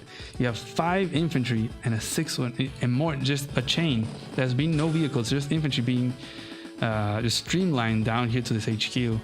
So only 2 infantry from Sirth to respond to that. Now you also have a Jess copter, so Sirth has to he has 1 tank, right? But again, tank on tank, unless he gets a good first engagement, then he can win that. But he's forced to make anti-air to respond to the copter, another tank perhaps. So putting a lot of pressure now on his 1 base, which should lower the resources that he can pump out from the 2 base onto this area. So even though Arya got locked in here, she still just shot at everything she could. So 2 tanks were taken out. Copters still live, but without tanks, then the anti-airs are gonna be happy. So Sirth is gonna double down on this blocking tactic. Okay, it's another shot there, and yeah, just using all these infantry, all the unit count. But this will probably be the last couple of units. Like, this is all he has. There's no more. This is the infantry flood. This is all infantry that had finished with their captures, and now they're here. He is all into this tactic. Finally got 2 shots into that medium tank. Perhaps next turn with a side step he can get another shot. Arya does have that overdrive though, so that can be pretty scary. This tank kind of wrapped around there, pretty funny. But easy breakthrough there from Arya. I hadn't noticed that, but yeah, this guy was there. So easy breakthrough there, boom. Copter's gonna go down. She can easily just make another anti-air, honestly. Again, medium tank, 3 tanks against just 1 tank. So not looking good there for Sirth. This tactical blocking isn't paying off as much as he would have wanted. And makes, yeah, anti-air and tank. Doesn't even use the power, so we're just holding it. Just holding that overdrive. Doesn't really need to use it. At this point, I think it's pretty much lost for Sirth. You got this pressure, which is pretty unreal. Ooh, also allowing this first strike there by Arya is pretty strange. That is pretty much what Sirth needed to win the little tank battle. So now he can just make more anti-airs to deal with these infantry. But Arya's not going to use the overdrive, she's going to use the power. Perhaps this is also a bit of a, you know, last-ditch effort. Hail Mary, try to win the HQ race. 1 tank and then a couple infantries in range of that HQ. Let's see. Okay, gets a breakthrough. Yeah, copters are all going to go down. Medium tank is going to be probably sent over here to the HQ just to really solidify that there is no HQ shenanigans. Tank is going to get dealt with. I think certainly another tank instead of an anti-air, honestly. 1, 2, 3, 4, 5, 6, 7. Then he could have sidestepped, taken this tank out, and then plop the anti-air onto the HQ, just take out an infantry. Like, Arya would have to wait for this tank to arrive. So I think this anti-air might lose Surth the game. He uses a side slip, and he isn't gonna get the kill into that tank. Again, if it was a tank, he would, but he resigns. What? Guys, the KD, what is this? 4 to 20 KD. Man, Surth killed 1 infantry, 1 tank, and 2 anti-airs. Wow, I had not noticed that. So a lot of blocking tactics, but really did not take out units. And Arya just standing her ground there with the defensive tiles and just dealt with the blocking tactics for like 3 or 4 turns straight, just shooting and shooting and shooting, and eventually there was no more units left from Surth. And then you got at the same time the HQ pressure over here. So Arya could come in, take this out with a copter. Is it a guaranteed? Yeah, it is a guaranteed.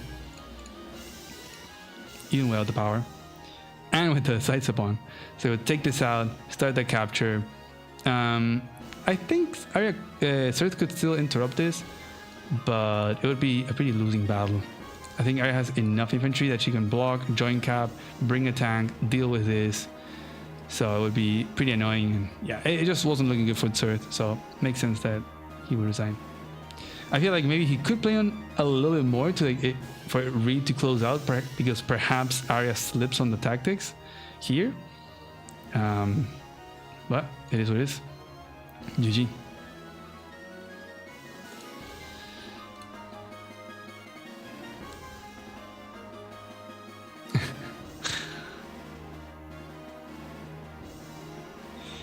Yeah, I think you're right. It isn't that high income. It's what, 19? Yeah, 19k split. Yeah, it's not super high. Still pretty decent for a base light. Usually base light are a little higher. But I've seen base light with like 13 or 14k too. So I think it's pretty interesting to see Adder and Jess picked a lot here. And that's pretty much the only 2 picks that you'll see in this map. I wonder if someone will go for like a random coal pick. There isn't that many roads. Probably not. A Grim pick would be funny. Sonja. No, actually Sonja, no. If the airports, if there was like 2 airports maybe, or like the airport in the middle, then maybe you could justify a Sonja because of the counter break. But because you have this imbalance and you're using the triangle units, then Sonja's not going to be any good. So yeah, it's probably just going to be Adder and Jess. I don't think Jake. There's not enough infantry. Yeah, I don't know. Pretty cool to see Jess and Adder here. Picking Sonja's even more memeier than Grim changed my mind. Do you know how to play a game? Sonja can do some nasty stuff, especially in live. I feel like in live standard she can be a pretty big pest. That question mark thing, and the fact that depends on the map, right? But if there isn't an imbalance in the map, if it's pretty the same, where copters answering each other, her counter break can be very strong. I also think it should be like probably shorter reinforcement maps, like this one. This one has pretty short. Well, not really. This one's pretty on the 2 bases, kind of long. Anyways, yeah, Sonja can definitely be viable. Not easy for sure, and usually not the best, but viable. Let's see, what other match can we do? Any suggestions?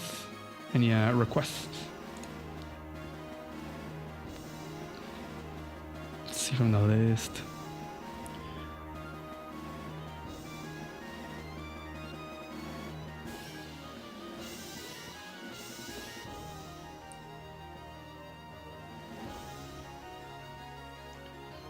More Javier. Let's see, there's a Javier match. There's another Javier. You can look at this one.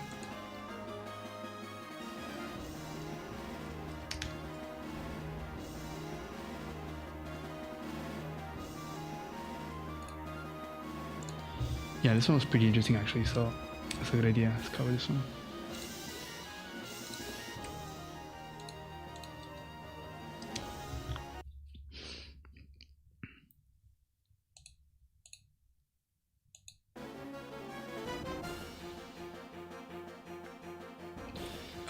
Trouble in Paradise, it's called.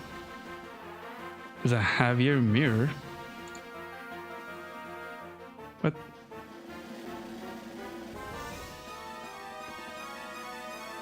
Maybe in the previous round? I don't recall.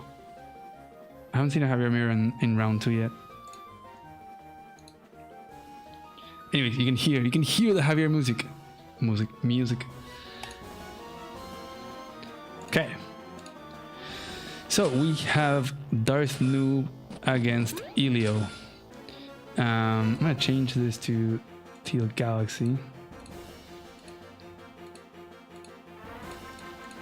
So Darth Noob 7 with a little skip here with Javier in the Teal Galaxy in the left side of the map. And we have Elio on the right side with Purple Lightning with Von Bolt.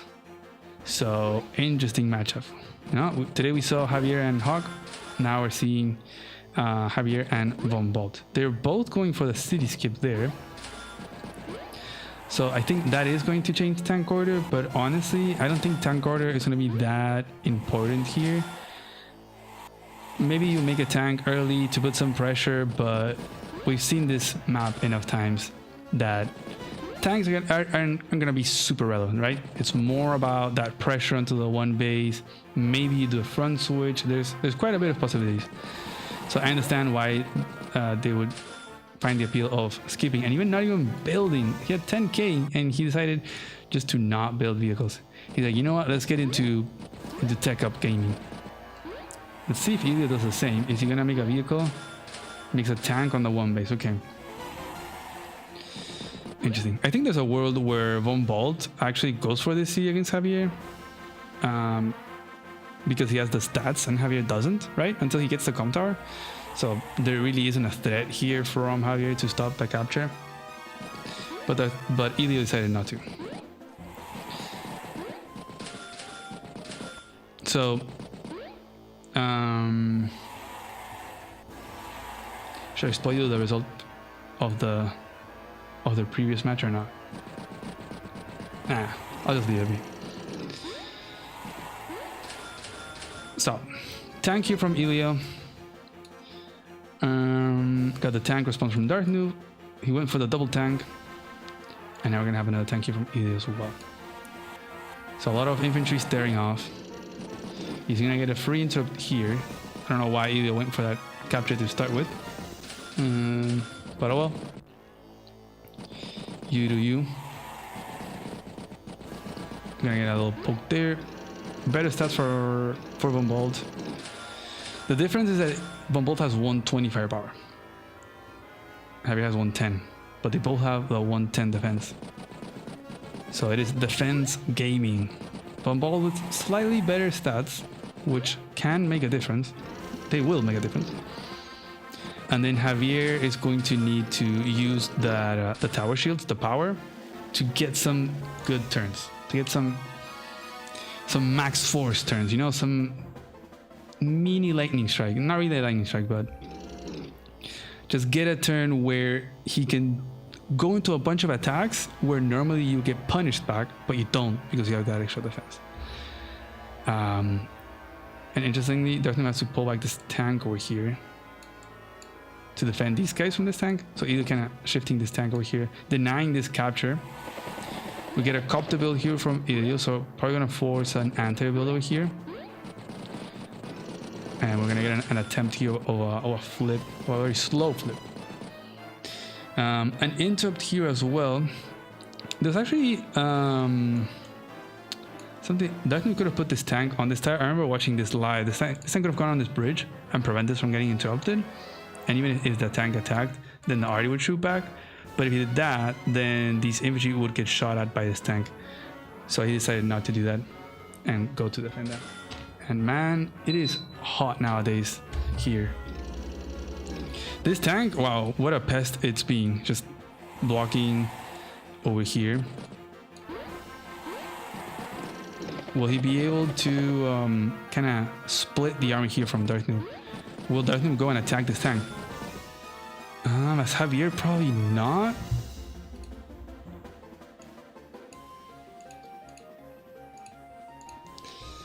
Do you? You most likely roll a 3. So it's a... okay, so it's a good engagement for 1 bolt there. So actually not good for Javier to go for that. He doesn't. He goes on the forest. He's protected by that copter, by this other tank. Okay. Now he didn't interrupt this because he doesn't have to right now, but he will have to next turn. I wonder if either's gonna join cap here and make it really awkward for Darth Noob. No join cap, okay. So a single attack will stop that. No anti-air build from Darth Noob though.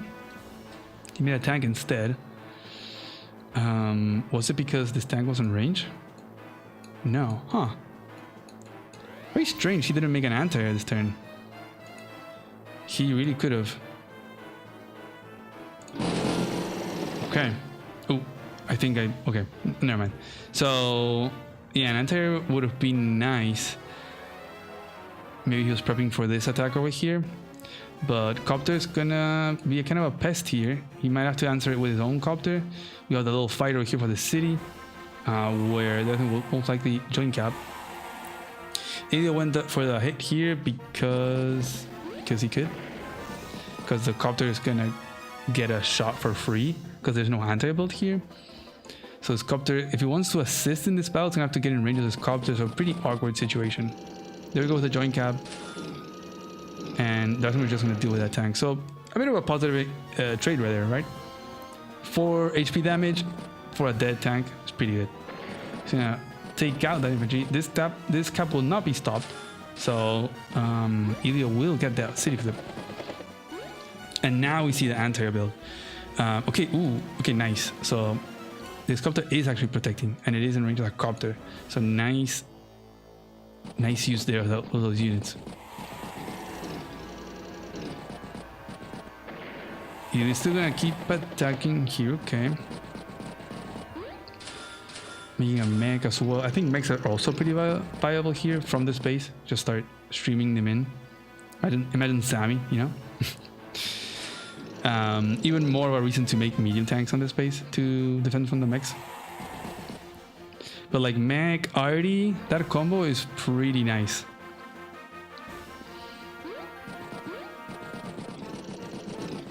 And we already have the base lock over here. Dang, okay. No tank build from Elio whatsoever. But he will most likely be forced to make a medium tank.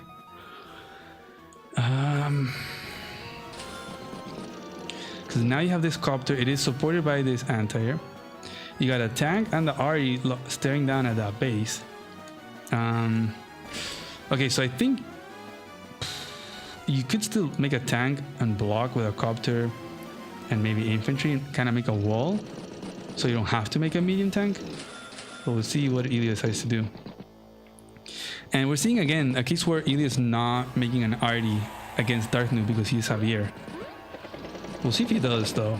That'll be interesting to see how players go about facing Javier in this map. So copter, okay, he goes for the breakthrough there. Okay, does he make a tank now? Medium tank, okay. He's like, yeah, you're not shooting at my tank. Because it could be arty and then tank attacks. It's still one bolt, so I don't know if it takes it out. Honestly, in this matchup, the calculations are so out of whack that it's very hard to know. But does get the kill there, okay. Copter goes for not a free shot. I don't think I can block. But that means gonna kinda move away from this medium tank. Yeah, it doesn't even get a shot onto that medium tank. It would have done 2 damage. Yeah, you're gonna need more than that 2 damage to just heal back up and then get your RD destroyed. Not worth it.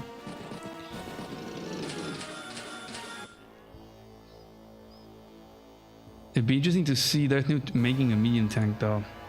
So then, because that's what we saw, right? It's hard to deal with Javier's medium tanks with your own RDs, so you have to make your own medium tank. And if they're making a medium tank on this side, then they're not making it on this area, which you can then pressure.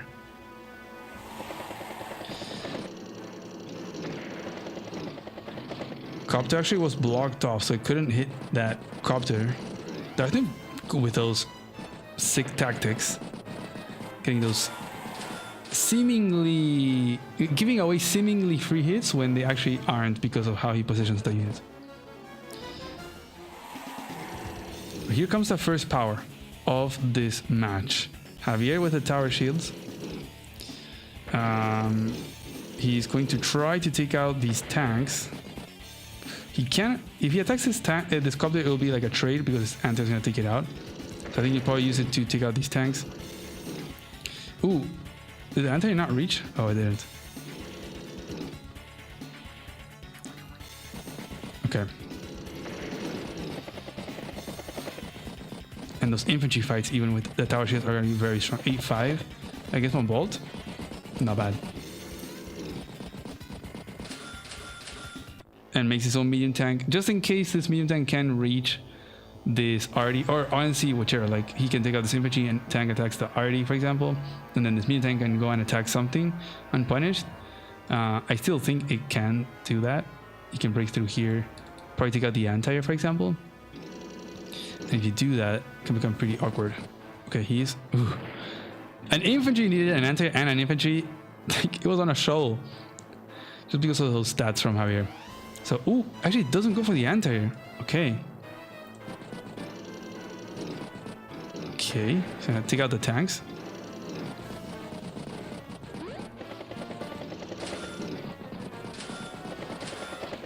Okay, interesting. We're getting close to that 1 bolt super too. So something to take into account as Darth knew. And I think this whole middle fight is something that Javier does not want to be doing, honestly. It is... Unless he can get a really good power, like a really good turn. Like we saw in the other match, where the Hawk player just like went in too much, and then Javier responded with that power. No response, Javier wins. So maybe we'll see something similar here, as he gets to neutralize this copter. This copter's gonna get taken out. Somewhat of a blocking this medium tank, but not really. You have to like plop this RD over here and then bring this medium tank.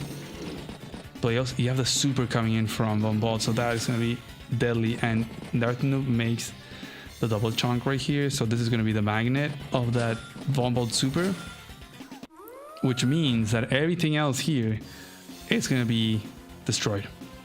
He also run out of time, so Ilya can very easily deal with everything that is a threat to this medium tank. He can, I guess, not even shoot like within the RD's range, but he could probably hit at it. Actually, he has the power, so never mind. He just shoots away from the RD's range. He's gonna deal with this copter, and he will deal with this copter, and now his copters are gonna be free to do whatever they want. Over here, still fighting for this property. Defense Nightmare makes nothing die, except, hey, an anti still takes out that copter. And now you have a Neo tank here to answer this once it's able to move out. But I wouldn't be surprised to see a GG here from Darth Nu. It's not looking good. They do have equal amount of properties, but you do have this property about to go through unless it like commits these vehicles. You're fighting a turn against mega Von Bolt stats. He has 130 firepower and 120 defense. Like that's almost what Javier gets on his power turn. Plus you can't even use these guys. You have this medium tank and copter unpunished. So, oh man, there's a bunch of units just here thrown in the middle. I'm gonna try to flip this property. He does stop this with the anti-air. He's gonna keep fighting. Okay. He's gonna break through and yeah, takes out the RD from the city. So This guy doesn't reach. This guy cannot. It's at 7 HP. This guy is not gonna want to shoot at this. And you have a new tank. Like, you have 2 tech ups right here. No arty. No anti to deal with a copter, and Dark Noob taps out. I clicked the wrong button. I wanted to see the stats. Actually, we can pull the stats down here. GG. Well done there by Elio. I think Dark Noob got himself into the wrong battle of like shifting towards the middle. So well done by Elio to kind of force that, right? I think that's what Javier doesn't want to be doing. It's fighting all out in the middle. He can still get the better end of that stick, but it's I think it's more beneficial for Javier to play into the whole RD gaming. Like RD infantry by Javier into the base and making just medium tank after medium tank from the space, which makes it tough for the non-Javier to deal with, because you can make RDs, you're forced to make bombers or neo tanks or whatever. Dang. So it's really is all about that strategy and how you approach the map with this matchup. Very interesting. Let's look at some stats. Pretty even. Funds. Income was very even. Unit count and army value. I guess army value was pretty even until the super from Von Bolt just broke everything. And then damage dealt. Oof, there you can see. Look at that. A Von Bolt super turn. So it was pretty good for Dark Noob, honestly. He was always getting better engagements. Then it was pretty even better engagements. Always with those powers, the tower shields, but then came the Von Bolt super. And it was pretty nasty. Dang, GG. Okay, if you guys want to leave any other requests, I'm gonna take a minute. I'm gonna go to the bathroom and I'll be back. We can cover some more games. Not sure how many more we can cover before I get too tired. But yeah, leave me some requests here and I'll be back in a minute. Yeah, I'll be back.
All right, we're back. We're back. I gotta shave, man. Okay, so we have a game to cover, a fresh one. I don't know the result of it, and I don't want to know of it. So I don't know how to do this. How can I? Okay. Okay, cool. I don't want to be spoiled the result of this.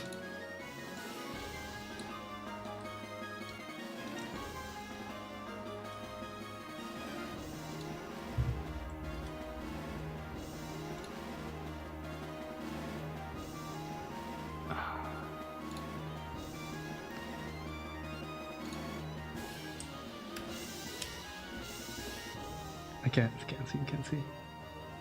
Please, no spoilers, no spoilers. Okay, good. Ooh, okay.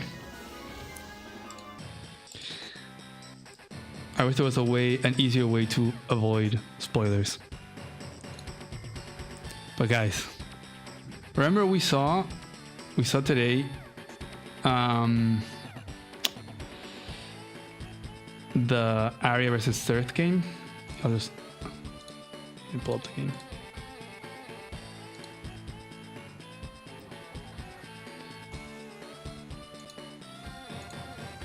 Remember we saw the Arya versus Third?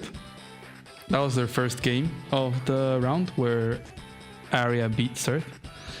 So this is game 2. So pretty big deal. And they literally just finished. Arya pinged me. I was like, hey, our game finished. Do you want to go with that? So let's see what happens. Pretty big deal this matchup, honestly. Got the top seed against Arya, which actually, like, she's really good. But she was second seed. She wasn't top seed. So, let me change some colors. What was Arya last time? Oh, she was with the red fire now. Let's keep it that way. Yeah. Oh, wow. You guys need to remind me of the music. It's so loud. There you go. Dang. No one said anything about the music. Wasn't it so loud? Forgot to bring it down.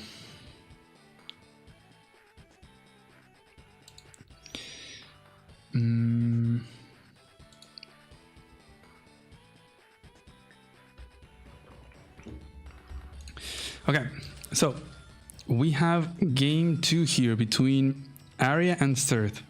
Right out of the oven, this game.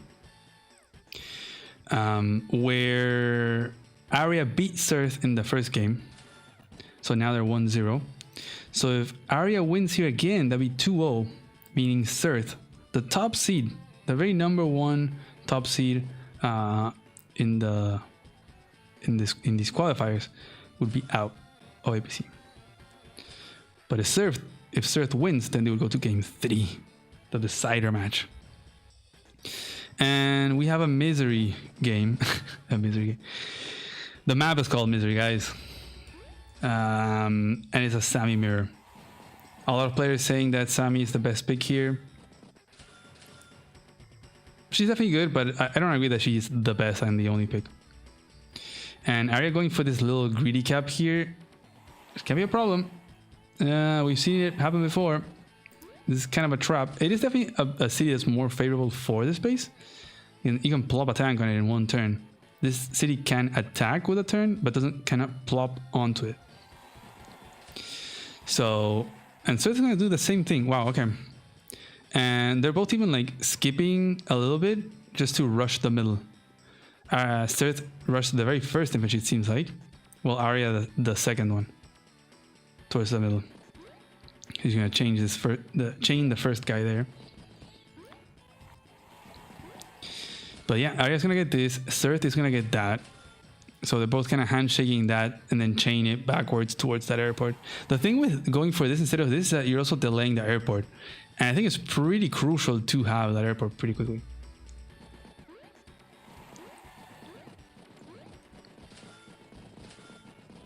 I have a tank build here from Arya. And a tank build from Sturth on this side. Okay. So this tank could go... Where could it go? Up here, perhaps? Which would force Sturth from making a tank of his own over here. But the tank could also go towards here, towards this valley. But if it does that, then I think Sturth makes a mech and protects this guy from getting shot at. 2, 4, 6. It doesn't reach this city. So this is not really in the threat. But that's what he's gonna do.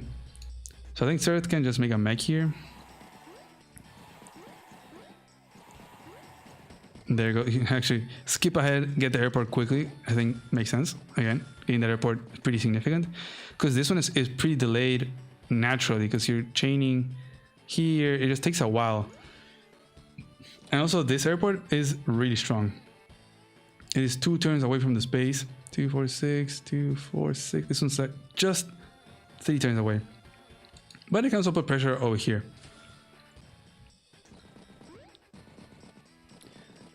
Ooh, okay, so Arya self-delaying her airport capture over here to guarantee that this capture doesn't go through, like that, so that Surth infantry dies right there.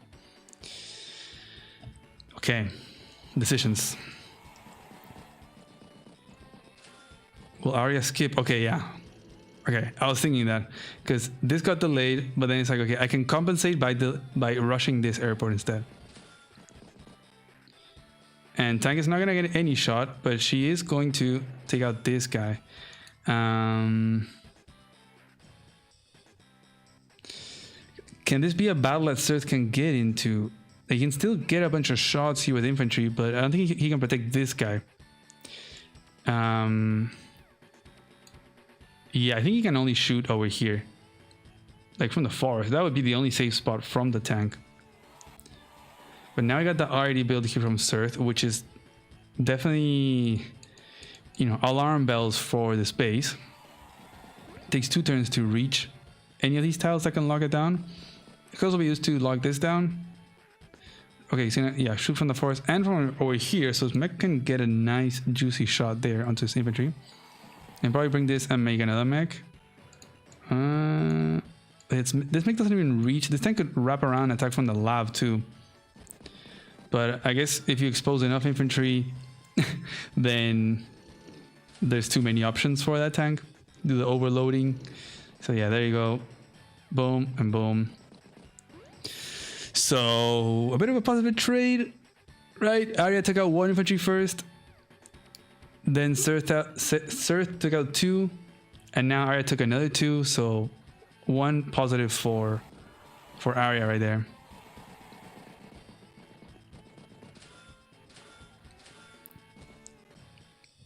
And the RD also not moving into position of this. He actually sent the RD to lock down the city. He wanted to prevent Arya from getting this. A bit of a mech conga line over here, as well as this. So Arya can join these mechs, make a mech platoon squad, something. And he is going to double down on this. Wow, really investing into this capture. With the RD lock, it would deter this tank from like doing like tank and infantry. I think that's probably enough for Arya not to go for this.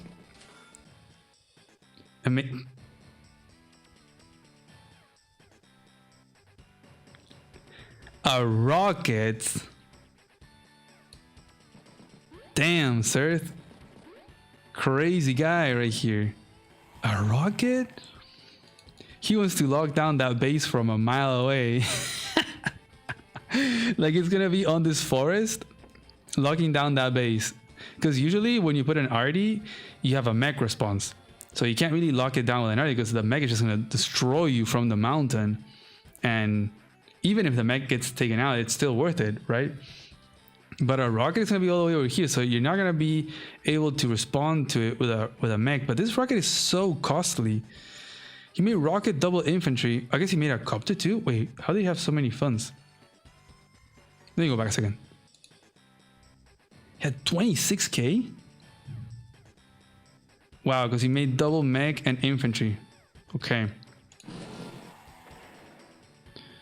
Okay, so he decided to make rocket copter double infantry.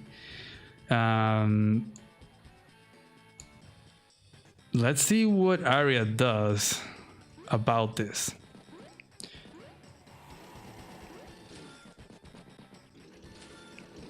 I think you would have to either all in to pressure the rocket or just shift away.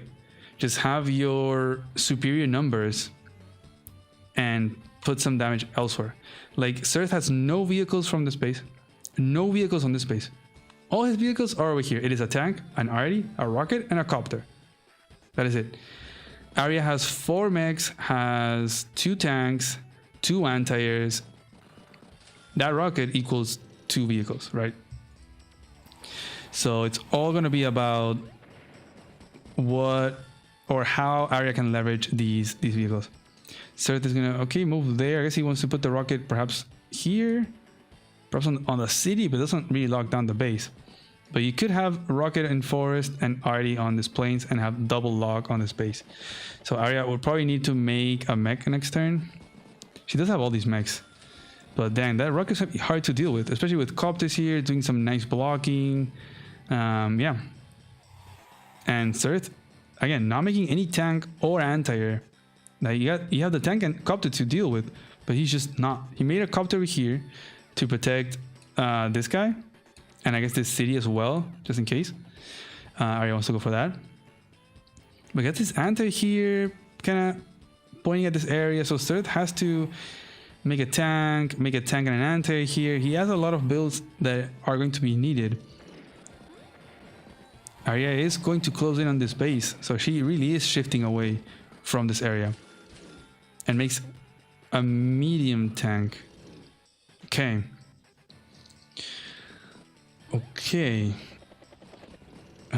So it's gonna move in, and there you got the double lock. So I'm gonna assume that the medium tank is like plop it right next to the base, so that she can be shooting at an infantry on the base that's capping. But then Sirth can always move this rocket over and then be protecting the base cap. Okay, mech, and now we see the medium tank build. Okay, so now yes, Sirth has waited as long as he could on building vehicles on the space to defend from this pressure, because you have 3 mechs, 2 tanks, and a copter and a bunch of infantry. Okay, gonna get a shot there. Actually, going away from this medium tank. Okay, and he's gonna sit on the base to take out that copter. Even puts the medium tank in range of these 2 so he can stop this capture. Oh man, Arya, is that the right call? Really? Like, oh man, that is gonna be can you block this though?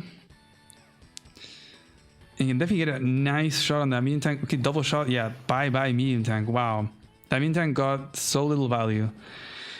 The thing is, will Arya be able to shoot at this Arty next turn? Or perhaps a double time shoot at the rocket? If Arya can shoot at that rocket... Okay, no, never mind. Yeah, that mech is dealt with. I think with a double time, she should be able to. You do mech and then tank, and then this tank can reach the Arty. But you can't reach that rocket. Wow. Big decisions. And look at all these infantry from Arya. She hasn't built a single vehicle from this. Well, yeah, the first tank, actually. The first tank that made all its way over here. Now I got these copters. So you got this looming threat in this area, all these properties that Arya's going to be wanting to flip with all this excessive amount of infantry. And here comes a double tank. Okay, she is going to go for it. She's going to go for the mech and tank, and then tank shot on the Arty. And then the infantry's gonna get a poke. Ooh, nice. He's at 1. Even gets another shot there. So this double time means that Sirth might be getting a victory march response, but not yet. It doesn't seem like it did that much damage to generate damage charge. But there is a lot of infantry, and these guys are marching forward. And there is definitely quite a few important things here from Sirth that could be in victory march range. So you got, oh, actually, never mind. Yeah, Arya's not going to be doing double victory march. It is Sirth the one with the victory march. So never mind what I said. Still very scary to see so many Sami infantry. And the rocket has 2 pulp. Oh my goodness. The response rocket from Arya. Wow, what is this game? Okay, the response rocket to shoo away that rocket was effective. It did shoo away that rocket. Does it not deal enough damage? You leave it at 5. It was actually 1, 2, 3, 4, 5. Yeah, it was on the forest. So then you swap it out. This guy's at 7 without a power. I mean, you probably just move it off, right? But even then, let me go back. Because if you shoot at the rocket, you have to, right? If not, the rocket shoots at you. If you do that, can you plug this hole? Can you really defend the rocket from being shot at? I think not. You have to put a tank here to defend from an anti-air. You can't use a copter. You have to sit over here, and the rocket and a tank should be able to deal with that as well. So interesting and effective. So wow, the rocket build from Arya shooing away that rocket. Surth is gonna get a poke here, but the city is gonna go through, and perhaps he's gonna front switch towards that HQ. He has these guys, and these guys are moving downwards now, and he's the one with the charge advantage now. He can be threatening a victory march. Gonna get a hit there in front of the copter. Arya's still sending it in with even with the reinforcement of that anti-air. Probably not a good decision, but is what it is. And Surth also, they're both almost on increment. Well, Surth is definitely on increment, and Arya is running low on timer. And Arya gets the breakthrough and gets to hit that rocket. Man, now the medium tank being dead doesn't look that bad, huh? If you get to hit this rocket, then it's like they kind of equalize. And now the one that's locking down the base is actually Arya with this rocket locking down this base, and even the airport is getting locked down. Oh man, oof, not looking good for Surth. He's gonna have to bank on a victory march here, something to squeeze a win. And now we have the favorite unit from Arya being built, the Neo tank, the very round chunky boy. Surth is gonna charge in, and he's not quite in range of a victory march. Wait, why did he do that? He took out that guy. Oh, that was the max movement. Oh no, 1, 2, 3, 4, 5. Just not close enough. Just one more time would mean that he could do a victory march next turn. Dang. He's moving everything. He builds a missile as a sort of GG moment. Perhaps Arya slips as he also run out of time too. He kind of moved everything as good as he could. He uses the double time. I think she can get a hit here onto this infantry. And the base is getting taken out. Even starts the capture. The rocket gets taken out. The ant is going to get taken out and get the capture there. Oh man, Surth is out of the APC2. Got the bomber build here, just investing everything over here. And wow, doesn't go for the hit there. And Surth resigns. Wow. GG. Look at that KD. 12-24. 2-1 KD in both amount and value. Infantry as well. 8 and 16. Dang, that rocket build by Surth really wasn't it, I think.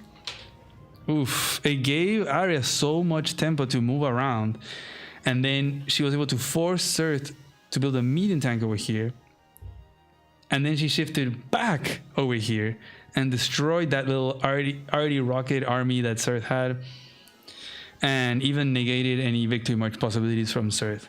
Dang, well played there. 2-0ing Surth, the top seed in APC. So Arya officially moves on to the third and last round of the qualifiers and secures for her a piece of the prize pool as well. Dang, really well done. I wonder if there was a way here, a 2-turn plan, that if Arya didn't respect this, Surth could get the victory march win. So maybe the missile buy, was a little, you won. We've seen it happen already. A bit of a bait there of like, oh yeah, you can do whatever you want. And then maybe they squeeze a little victory march there. I think the bomber was a good decision because if you do like medium tank, mech, you take this out.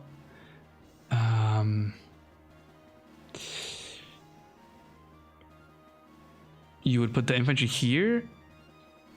Yeah, I think there's a way actually. A 2-turn planning where these troops, this new tank from Arya wouldn't be enough to deal with these guys, and they could all be in range of that HQ and clearing the mech or whatever it is on the HQ. So good there by Arya, seeing that, making the bomber. I think that would be enough. I mean, easily, right? You move off the mech, you put the bomber on the HQ, and you're done. You think that a missile was to take out an air unit on the HQ? That could be 1 turn, 2 turns. You need 3 turns to be able to reach the HQ. By then, I think Arya would have enough battlecopters and units over here. Dang. Congrats to Arya for moving to the last round. And salutes to Sirth for giving us amazing games. But he is out of the qualifiers. Can I get in this forest? 2 turns? No, there's 1, 2, 3, 4, and then 1, 2.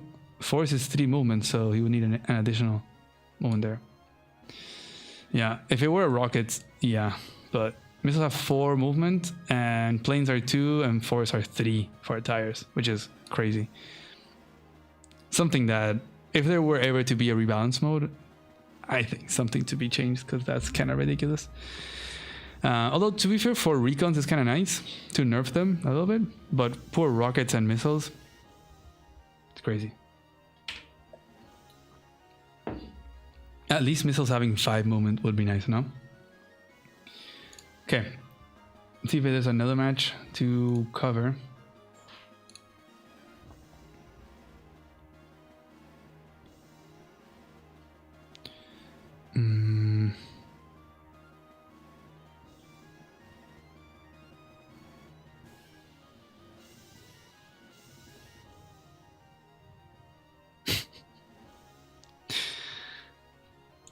There's a match I want to show you.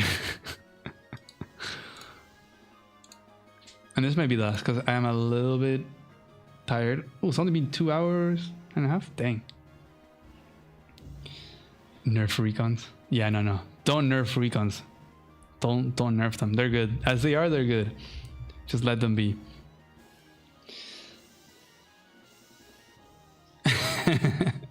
No, Brazilian guy. No. I'm not saying that.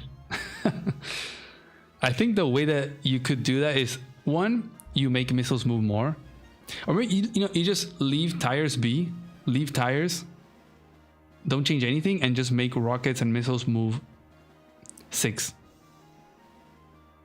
right? Something of that sort. Because RDs, they move 5, but they move freely through planes, and forests cost 2, but for tires it's 2 and 3.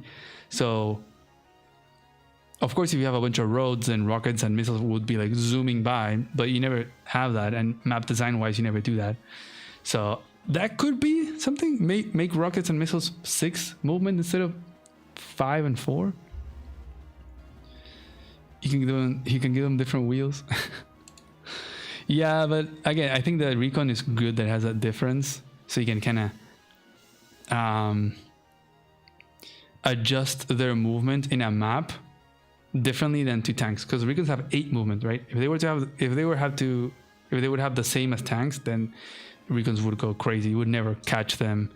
They would be kind of bonkers. No, don't change. No, don't make recons 9. Crazy. Let me show you this last match.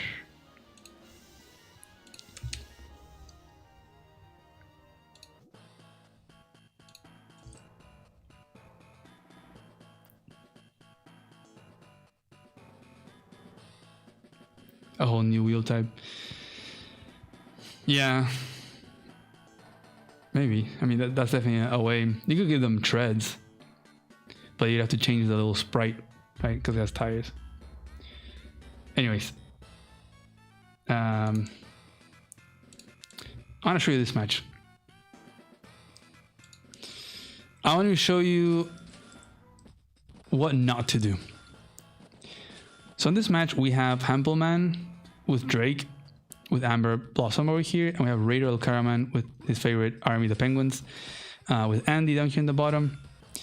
And there's something that you really need to be careful with in this map. So you have these labs, right? And you have a lander on them.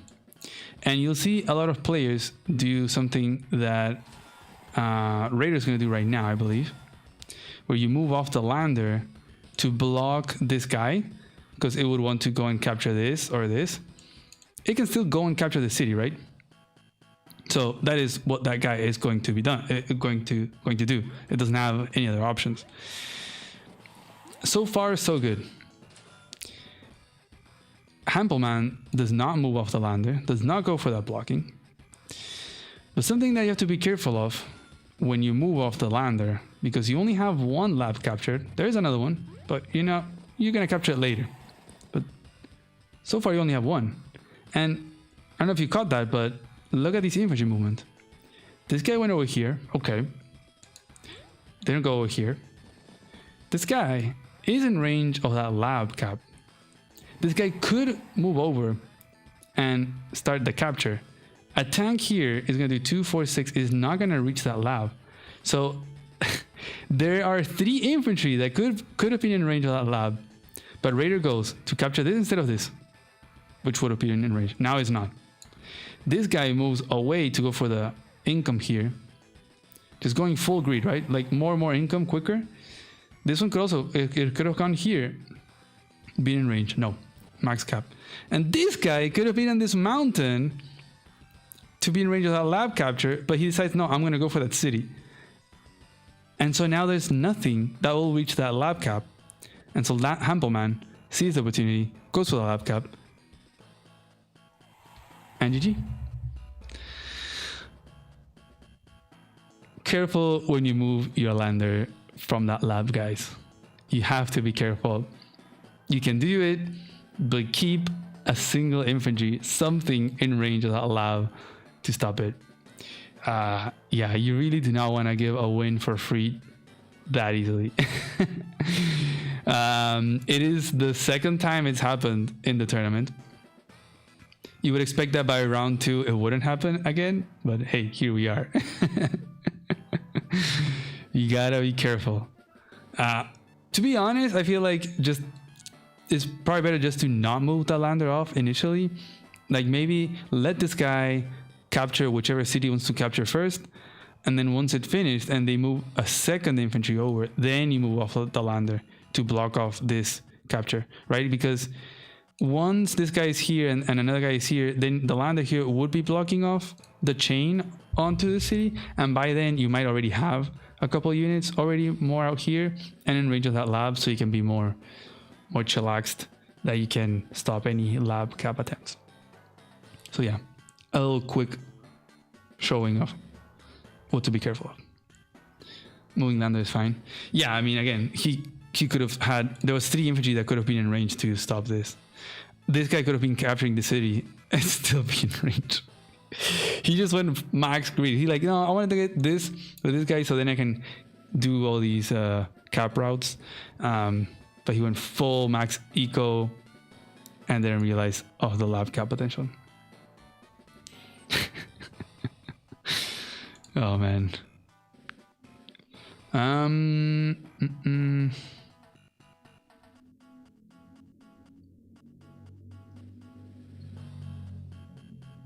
Ooh, there's a hunch and Chloe box match.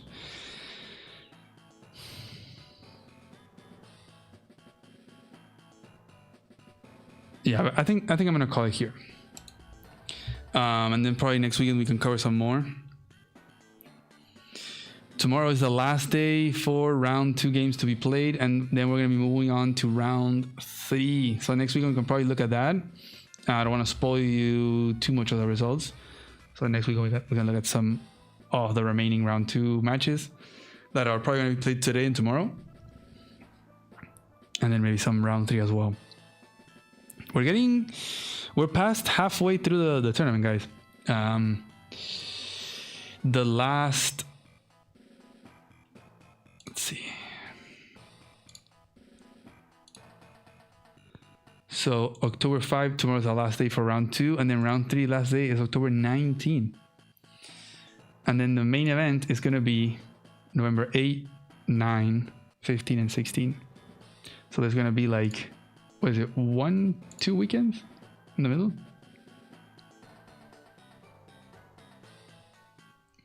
2 weekends. So 2 weekends from the end of round 3 to the beginning of the main event. So I'll probably do another stream. Like the 19th is the last one of round 3, and then on the 25 or 26th I'll do another stream to cover the round 3 matches, and then November 1st and 2nd no stream, and then main event on the 8, 9. Oof, busy times ahead. It'll be fun with a real deal starts for sure. I think the qualifiers are still a very nice build up. You get to see what the players are doing, how the maps play out, how the matchups play out as well. Dang, I can't believe Surth is out. That's crazy. Wow, I thought Surth would make it through the main event. And huge congrats to Arya, honestly. She had also, I remember I had messaged her like initially when I was trying to get people to sign up. And I was like, hey, you know, it'd be awesome if you wanted to join APC again. And she had said something like that she didn't feel like she hadn't played in a while. She didn't feel like she was playing too good. I don't know. She like didn't have high hopes, and so she wasn't signing up. But I can't remember if I messaged her again or what. But I remember a couple days later, she did sign up. So I was like, dang, that's cool. Like she was the only one from APC1 that hadn't signed up, and she did. So she must have thought about it, maybe played a few live games or something, maybe got a pep talk from Chloe Box or something. I was like, you know what, I'll sign up, and she did. And I was like, okay, maybe, you know, she doesn't feel that comfortable, maybe, you know, she'll lose the first round, or, you know, you just never know. But she didn't. She made it through the round 1. She played against who did Arya play against? Arya played against a chest. Good player. Beat him 2-1. And now he faced Surth, and he beat him 2-0. Dang. Well, huge congrats to Arya, and very happy that she did actually end up signing up. Okay, well, I hope you guys enjoyed that. I'm gonna end the stream right now. Hope you have a great rest of the weekend. I'm gonna go eat, and I will see you again next weekend, most likely. That's the plan, next Saturday or Sunday. And expect to see a lot of video uploads from the games that are casted, because I really want to promote the tournament. I want to get as many people in the main event as possible. So tell everyone, tell your grandmas and everyone to go watch APC main event. Okay, thanks guys, have a good one. Bye bye.